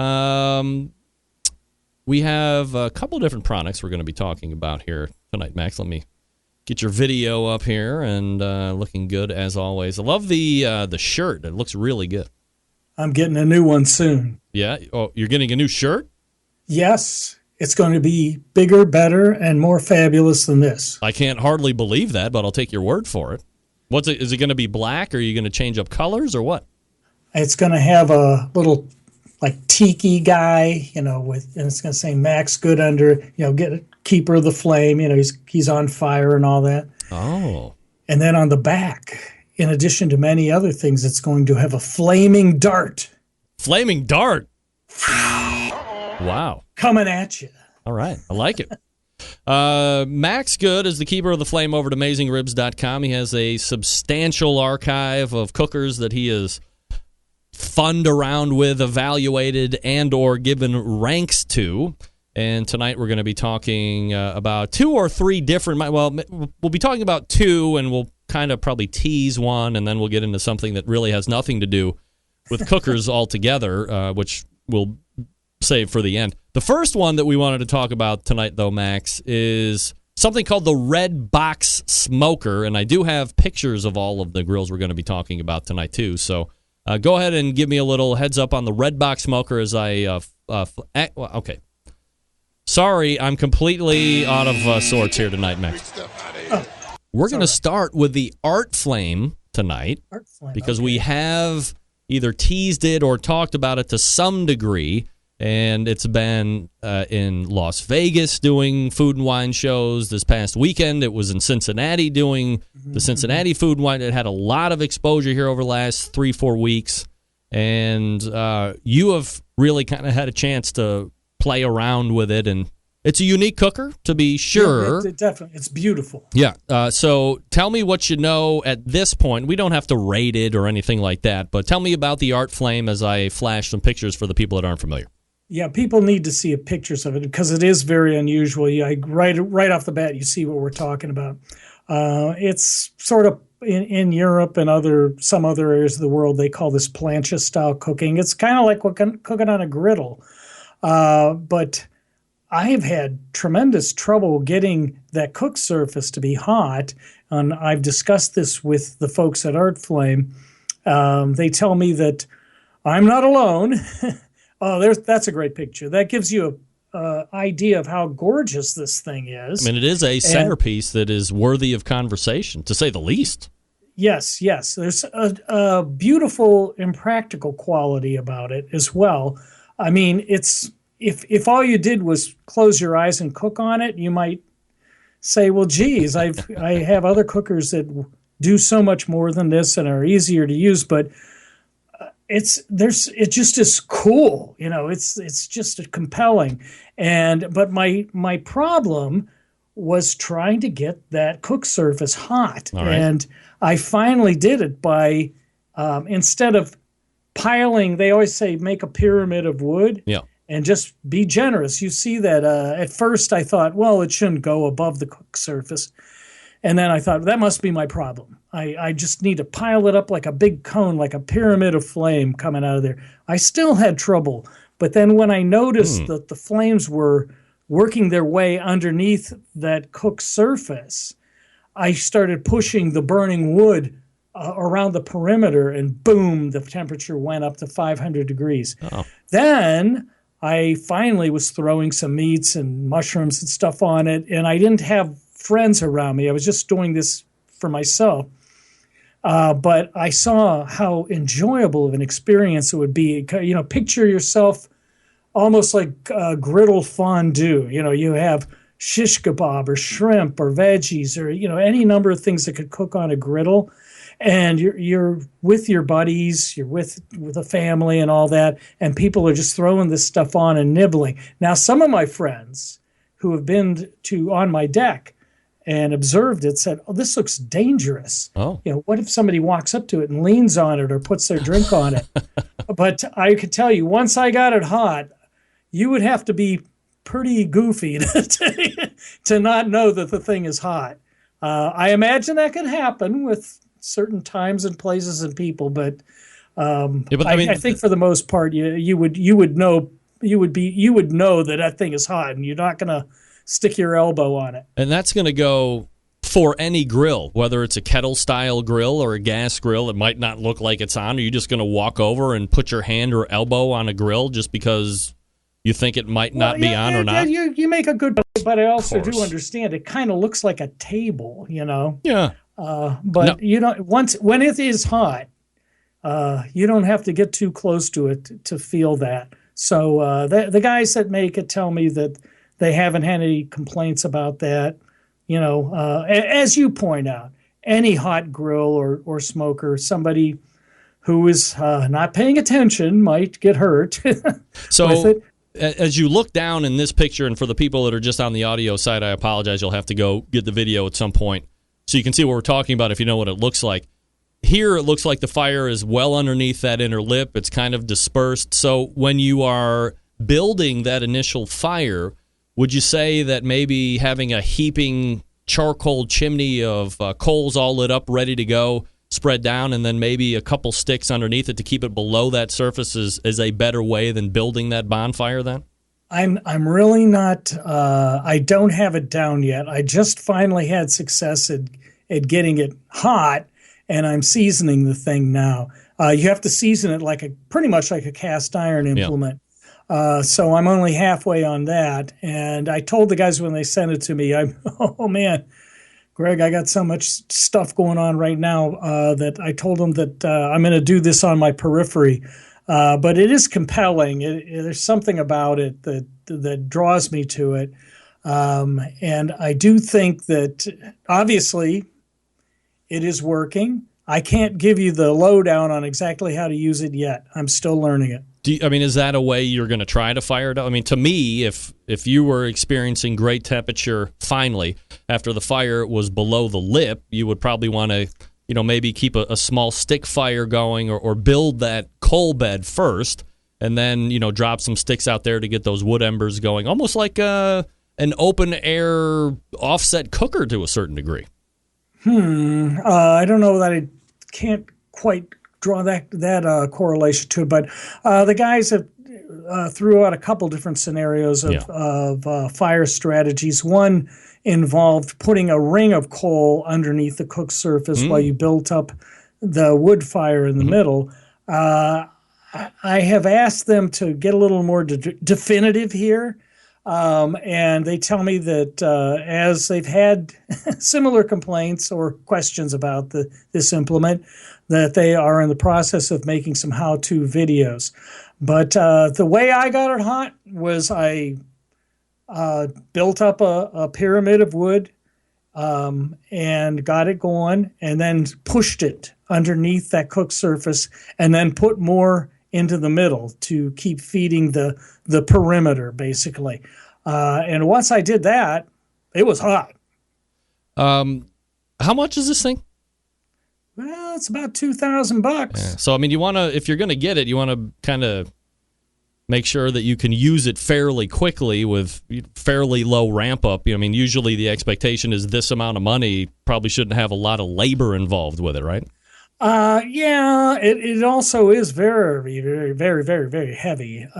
It was difficult to move around, but folks that buy stuff in this price range usually have others to help them for things of that nature. But yes, it requires a little bit of skill. I get the feeling that once you understand how to achieve the temperatures you're wanting on the cooked surface, that then it's very simple to use. Now, some of the folks over there have told me they've tried to push its limits and use it as a smoker. There is a center insert that you can use to extend the cook surface capacity. It's hard for me to believe you can do anything low and slow on it. They told me they did okay with ribs. They tried some brisket, but even they admitted that was not the greatest. But you got to let it be what it is. It's a griddle, it's a hot plancha cooked surface. So it's meant for cooking things hot. Now, as you get away from the center, the temperature does drop off. So you can sear towards the middle and then pull things away as they're getting done. But it's gorgeous. Look at that thing. Yeah, it's absolutely a visual delight to take in and would be a great conversation piece on anybody's deck or back porch or wherever you're going to stick it. Seasoning-wise, how long is that going to take? Plus, I've chatted with Denver a number of times. He's been on this show to talk about the specific cooker. No cover needed. You just leave it out? That shatters the very foundations of my being, especially being here in Cleveland. Yeah, I know. Yeah, I'm in similar weather conditions too. Right. I don't have it seasoned properly yet because I just started getting that heat. They do make a stainless steel cover for the center. And I also was, of course, speaking with Denver about all of these issues. We recently had some very, very heavy rain. Yeah. And now, did they give you one of these? Well, I was going to get one, and then the rain came, and we couldn't end up hooking them. Well, the reason I ask is that if you look in the bowl, there are only 2 holes in it. Yeah. And that gives you a variety of questions. What happens with the ash? What happens when it rains? It rained like crazy a couple weeks ago. Yeah. And the next day I woke up and saw a discoloration a couple inches deep at the bottom of that rectangular stand. And I went, now what could that be? It looks like water's collecting there. Does water seep through this metal? Let me go out there and check it out. Sure enough, I tilted the thing, which is a little bit of a feat. Although the keeper of the flame can handle it. Keeper of the flame equals heavy. keeper of the muscles too, right? No doubt. Yeah, right here, pretty much. Yeah. But then, of course, I was right. All this ash-laden rainwater came pouring out all over my deck. So one does have to be cognizant of that as well. But they did give me a stainless steel piece that goes over the center for when it's snowing or heavy rain of that nature. It's an impractical device in many ways, but so appealing in other ways that I'm just scratching the surface of it, so I don't want to say too much more about it. All right, so we'll move on from there. That's the Art Flame. At some point, I'll be getting one too, and we're going to be cooking on it like crazy as soon as I can figure out when to. Actually, I might be calling Denver now that he's freed up. We might try and do it over the next couple weeks because my daughter's softball schedule is a little down here over the next few weeks, so that's good. The next one we're going to talk about is the Red Box Smoker. We can talk about that one now. Talk to me about that. Okay, this one I have worked with quite a bit. All right. It has a great history to it. It is based on, where are we? Yeah. NASA or something? Yeah, here? we're in the newsroom here. I'm trying to get to the right. Okay. Here we go. Sorry about that. Well, that's not the red box. That's the orange box. There's the red box. And that's out on my front patio testing it. You can see I have a Omega thermocoupler there, a 4-channel device, testing the 3 levels. It has 3 racks in it. It's very little. It's a little guy. You see those handles on it? One person could pick it up and walk around with it. You can see that it has 2 front doors. That the whole thing is insulated with about 1 inch of insulation. And the 2 front doors have braided insulation around to further seal it off. There is a damper at the bottom. The lower door is your access to the charcoal tray, and the upper door is your access to the 3 cooking surfaces. What kind of? It looks really small. It's pretty small. So what kind of capacity do you have? It has very limited capacity, and that is further impacted by the fact that if you use the water pan, which comes with it and sits right above the charcoal tray at the bottom, you're going to have hot top rack, medium middle rack, and a little bit cooler lower rack at the bottom. Now, if you're doing chicken or something where you want to cook a little hotter than just a 225 smoke range or in that range, you don't even use the water pan. The interior produces extremely moist meats, even without the water pan. Let's talk a little more about the history too. Yep. This was originally it's a backwoods smoker, cabinet smoker, charcoal cabinet smoker. Backwoods, of course, are famous. I don't think I've ever gone to a competition where I didn't see any backwoods cabinet smokers, the larger ones. But backwoods actually used to sell something in this size that wasn't quite as refined in its construction and design, if you will. Maybe that's not a good way of saying it, but it didn't have as much insulation. It didn't have you see those handles, they're clamping handles. They kind of like clamp down on both doors. It didn't have the big handles on the side. They called it the patio smoker. And Mark Lambert, the famous competition cook and barbecue grill master, took this under his wing somehow and kind of redesigned it, goosed it up, took it to China for the manufacturing to bring the price down. It's very well made. I don't want to get into this Chinese thing, but it's very well made. This thing appears to me like it's going to last quite a while.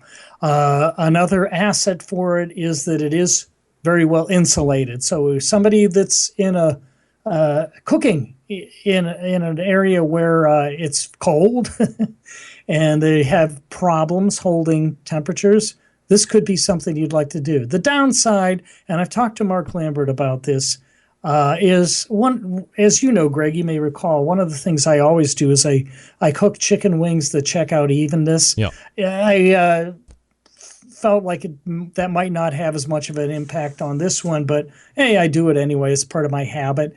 And I said, geez, I'm not getting any crispy skin on this. And Mark said, well, you know what? Do a spatchcock chicken. It's small. If you're going to use all 3 racks, you got to rotate them. And that's true in even the larger models. But this one, I think it's a little more so true. But he said, take out that water pan if you want to, use chicken. Just you get it at a higher heat, cook in a higher cooking range. The water pan's going to keep it down more into a low smoking range. So I took out the water pan. I grilled my chicken, spatchcocked the thing, put it at the top. Still no good skin. Extremely moist meat, cooked beautifully, extremely moist. He says, okay, I said, I'm going to do more chicken wings. Start them at the top, then bring them at the bottom, and crisp up the skin.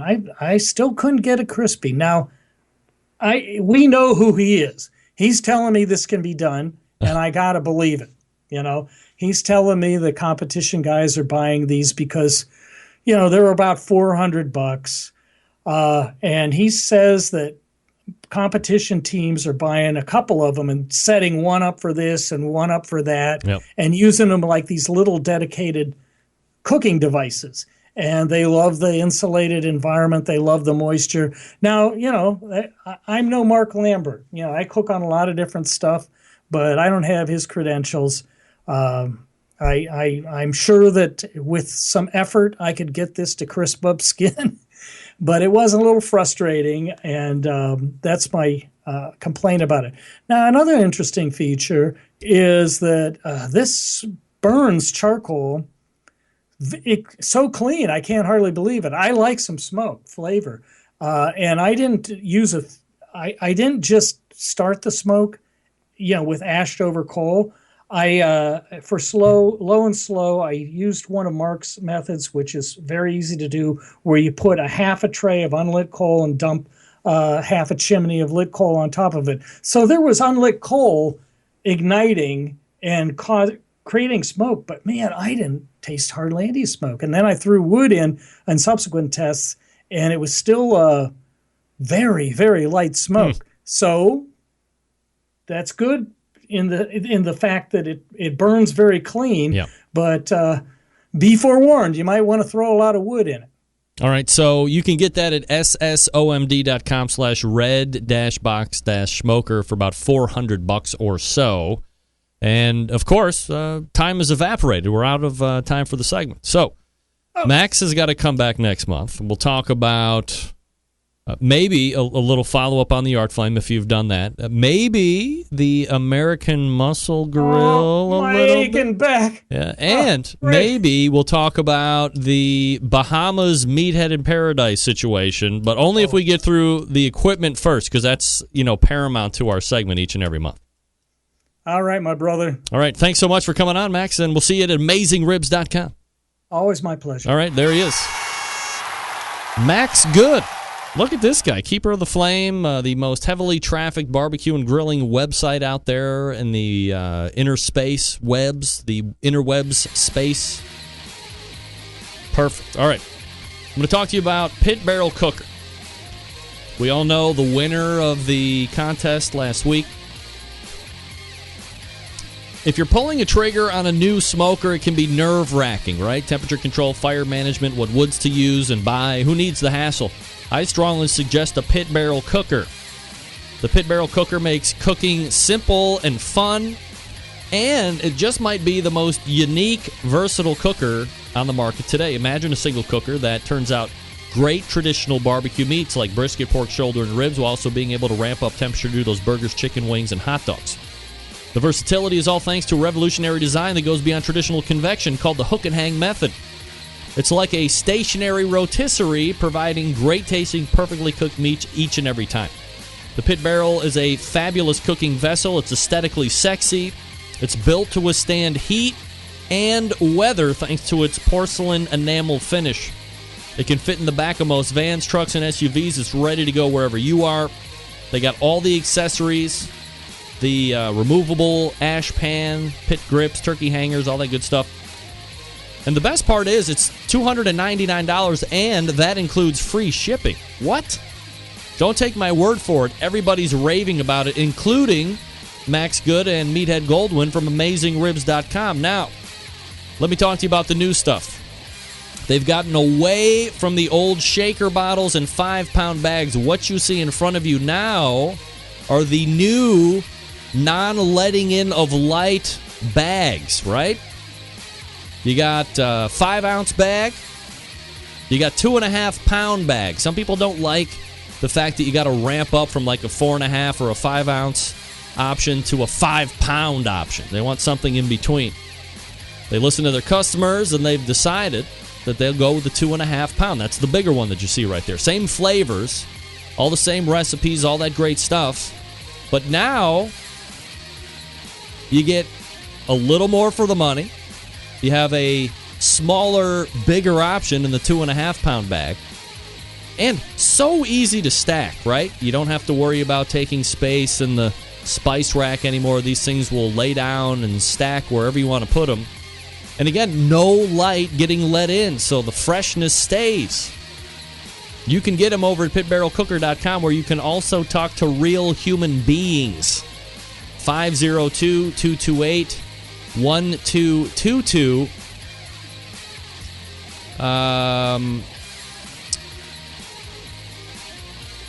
Did I mention, and I'll do it quickly, that there's this third-party rating system called Trustpilot.com? 97% in love rate. Okay? 97% of over 700 customers rate them with 5 stars. That means they're totally in love with the cooker. Don't believe me? Go to trustpilot.com/review/pitbarrelcooker.com. See the results for yourself. 97% of people are in love. pitbarrelcooker.com. All right, Scott Roberts back after this. Stick around.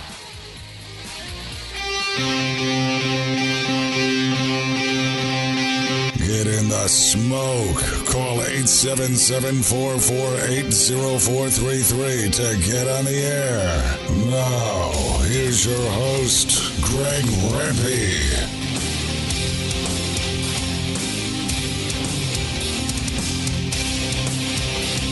Hey, welcome back. This segment of the show being brought to you by Unknown Smoker Accessories, purveyors of made in the USA stainless steel barbecue and smoker lytic hinges, barbecue accessories, rocket hot chimney grillers, heavy duty aluminum foil dispensers. The fine products from Unknown Smoker Accessories keep your gear where it needs to be, at arm's length, ready for battle.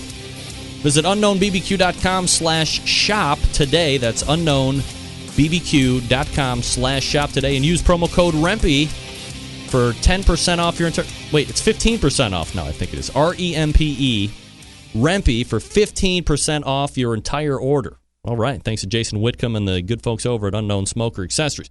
My guest helping me close the show tonight, and while we are a little late, don't worry, we'll get all the time in needed for rubs and sauces, reviews, and all that good stuff, is none other than the fiery foods expert himself and the patented, official, dedicated Barbecue Central Show, Barbecue Central Show rub and sauce reviewer, Scott Roberts, joining me here on the show. Scott, how are you, buddy?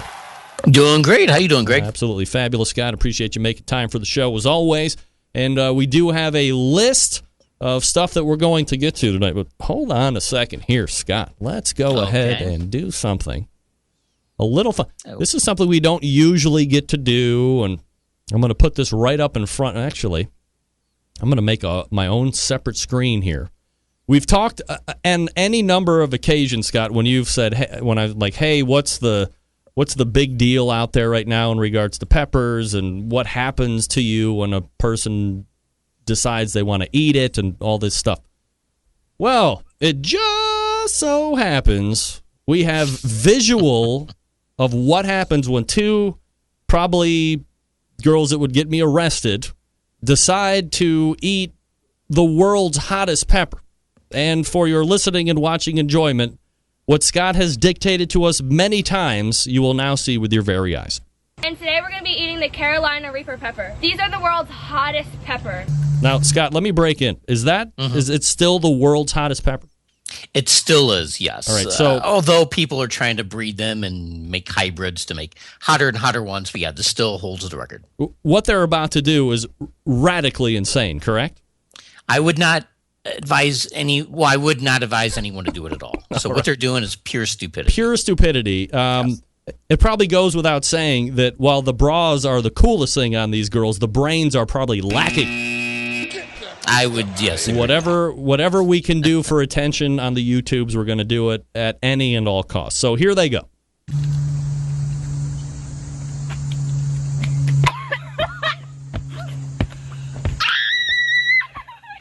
I mean, the girl in the gray bra is bouncing up and down because it's like she almost got a half of a sniper shot in the gut or something. It's fabulous.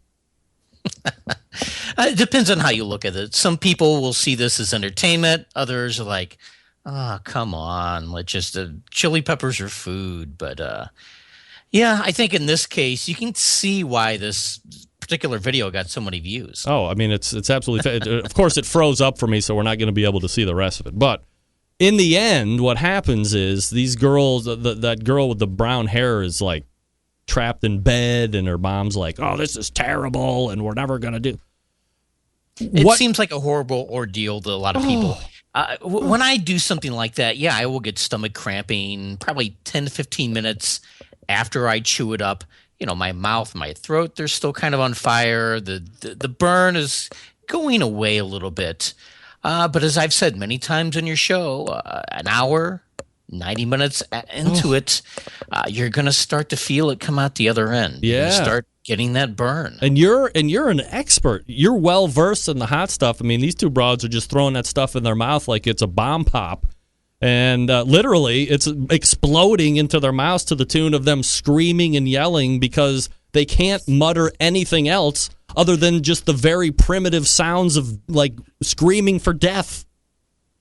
It's not a pretty sight. No, it's so nice to have validation on the things that you have said for years and years on this show to be seen by the masses. So anyway, I'll post that up on my I'll post that YouTube video on my page at some point during the end of the show. Nevertheless, Here we are. We are back for another review of sauces and rubs. We have 3 products to choose from and review tonight. And the first one is the Backyard Barbecue Club RubaDubDub. So let me get your title up here. Yes. There you go. Very simple rub here that I had gotten in the mail, and you can kind of see in the back. It's a nice big pouch here, 1 pound, made by Backyard BBQ Rub. It's a store website. And this particular rub, I don't know what they're trying to aim for, but it is very sweet, a very simplistic type of flavor profile. It is by no means bad in any way. I could taste sugar, some paprika, and cumin in it, and really little of anything else. This would go good on chicken or pork. You know, there's nothing wrong with it. As a matter of fact, I kind of enjoyed it. But if you're looking just for something simpler, I know a lot of barbecuers will look for salt and pepper, kind of very simplistic type of taste. Others, they will look for more complex things thrown in there. This is not that at all.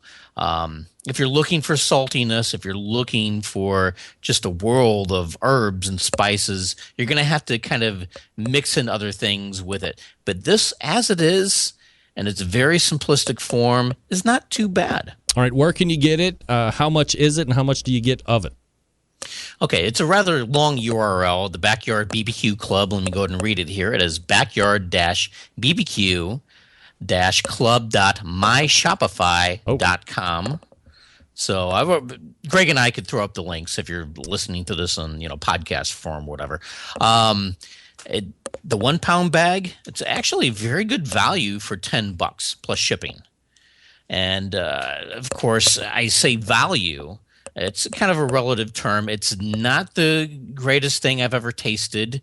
On a scale of 1 to 5, I would probably give it a backyard griller. Oh, all right. So we're not over the moon for RubaDubDub, but certainly not a rib boiler by any stretch. The next one. It's respectable. Yeah, respectable. So not too bad there. Certainly. Trader Joe's organic Sriracha and roasted garlic barbecue sauce. So let's hit on the most important part of this whole title.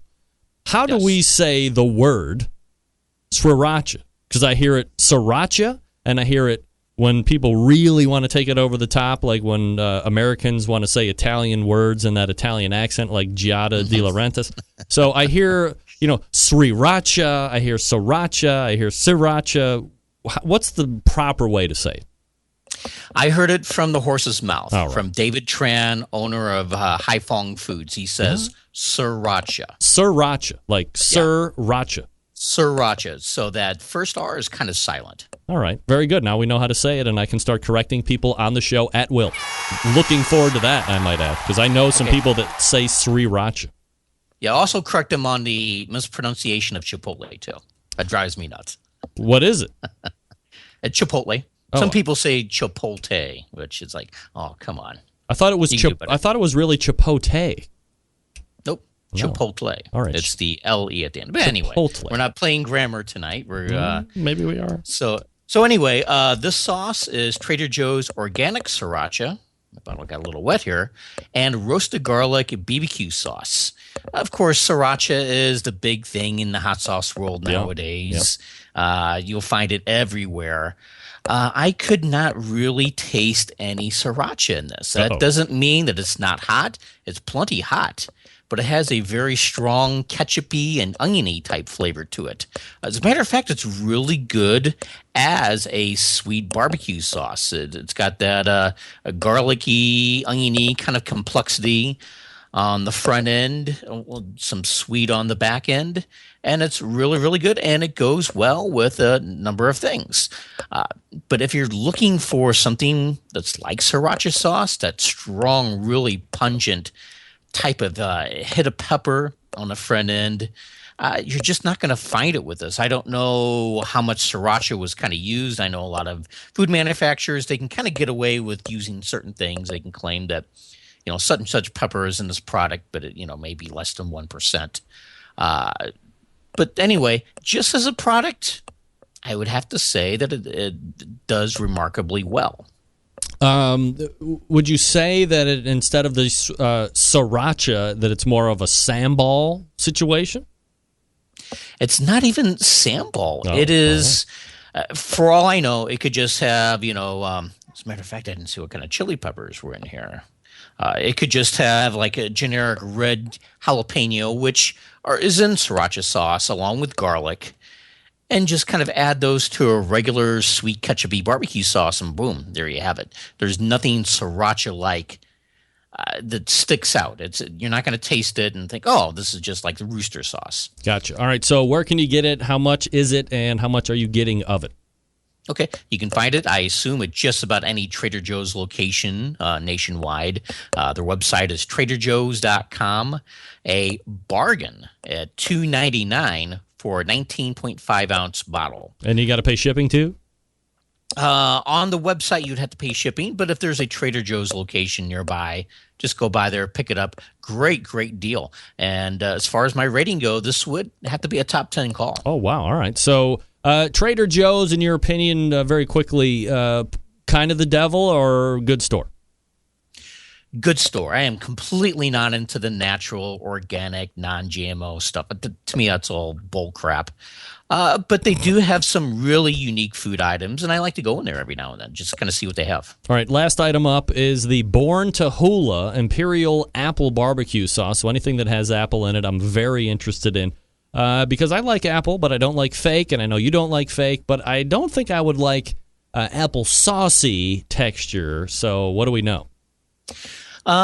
Technically, this is not really an apple-y type flavor or ingredients. This actually uses, and I'm going to read it here, the Berenstain apple liqueur from Germany. So everything's kind of, German theme, a German look, the font. It does not have an apple flavor to it. I'm kind of like you. I'm a little skeptical whenever somebody adds, apples or peach or something like that to a barbecue sauce.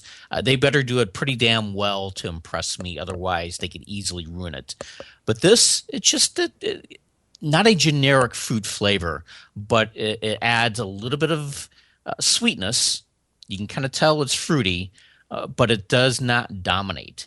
And this one is actually very similar to the Trader Joe's Sriracha barbecue sauce I just reviewed.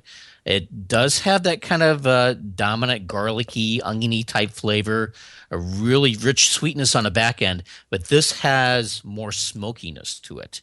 It's an all-around good balanced sauce that is good on just about everything. All right. Where do you get it? How much is it? How much do you get of it? Okay. You can find it at borntohula.com. Who is it? 12-ounce bottle. And you can find it for $6.99 plus shipping. All right. A little pricey, but I would have to say it's worth it for the rating I'm going to give it. All right. What's the rating? It's also going to be a top 10 call. All right. So in terms of the evening, on balance, 2 top 10 calls, which, doesn't always happen here on the show. What we have been lacking recently is a grand champion. Yeah. No, we haven't seen any one of those in weeks and months.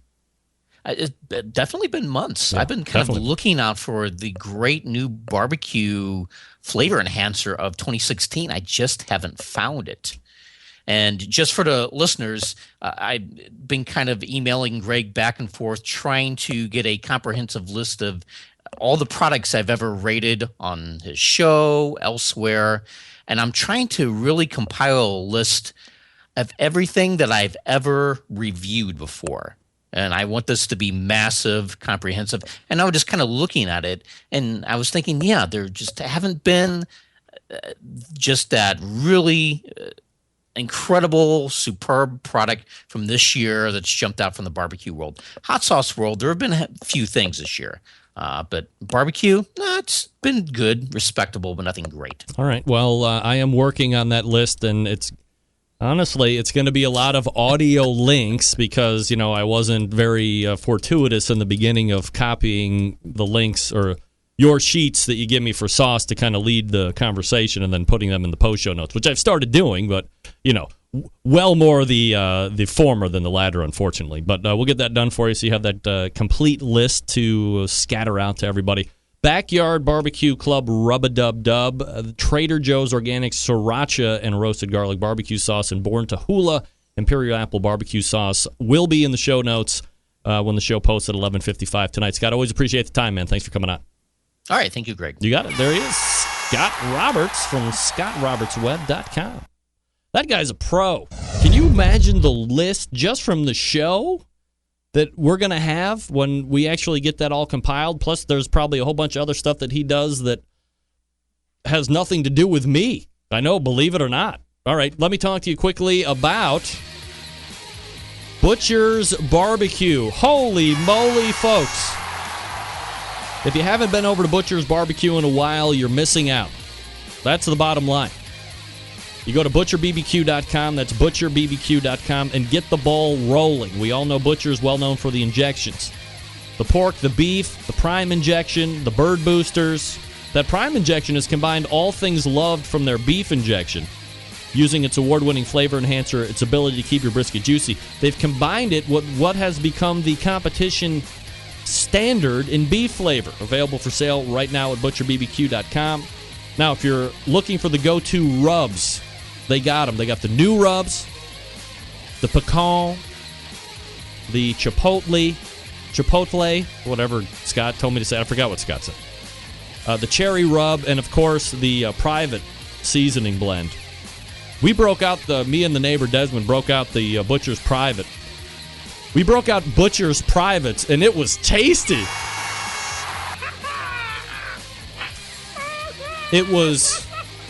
There was definitely some sweet notes, but also kind of a savory situation. We were both very impressed with it. We did it on chicken wings together. We cooked together. That's what friends do. Then you have the tried and true, the honey rub, the steak and brisket rub. You're going to love them all. Just get them all and love them all.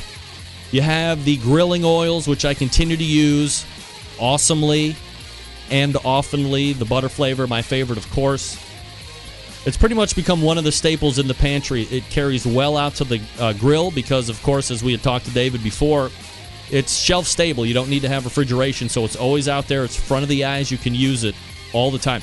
I make plain pasta noodles for my youngest daughter to take for lunch, and instead of putting butter in there, I take some grilling oil, squeeze it down into the top. It coats everything. I can use a lot less of it. It gets every single noodle. Drop a little salt in there. Boom, she's off and running. She hasn't said peep in the, it tastes bad type of. Tastes good. Tastes good. Tastes great. Okay. Last but not least, the sweet barbecue sauce. I think we all agree I'm as picky as it gets when it comes to barbecue sauce when it's not mine. Butcher's wins in every category for me. Not overly sweet, a nice slice of tang, the right amount of back-end heat, no liquid smoke to be seen or tasted. It's real simple to do. You get a box of 6, you'll be very happy. It's going to go quickly, believe me. ButcherBBQ.com. That's ButcherBBQ.com. Always trust your butcher. We're back to wrap right after this. Stick around. We'll be right back. Big name interviews, advice on cooking brisket and ribs, and the only host willing to share his honest opinion on all things important in the world of barbecue. It's the Barbecue Central Show. All right, let's go ahead and wrap this up quickly. Seconds to get away. All the way back in the first hour, we talked with Rod Gray from Pellet Envy. Okay, let's go ahead and knock that back. In depth on sponsorship. So if you missed it, you just came in the second hour, you can go back and get the podcast. That's going to be available in about an hour from now. And then, of course, for perpetuity. Lots of great information shared there. In the second hour, we talked with Max Good from AmazingRibs.com. Talked about the Art Flame. Talked about the Red Box Smoker. Teased the American Muscle Grill, which we might get next month. And then we closed it out with Scott Roberts. The Backyard Barbecue Club, RubaDubDub, Trader Joe's Organic Sriracha, Roasted Garlic Barbecue Sauce, and the Born to Hula Imperial Apple Barbecue Sauce, all reviewed, will be in the show notes as well. Hopefully, we get the Sam's Club winner next Tuesday. If you're going to be competing there, good luck to you. September 11th, 2001. I will never forget. Until next Tuesday at 9 p.m. Eastern Standard Time, this is your program host and proud U.S. American, Greg Rempe. Good night now.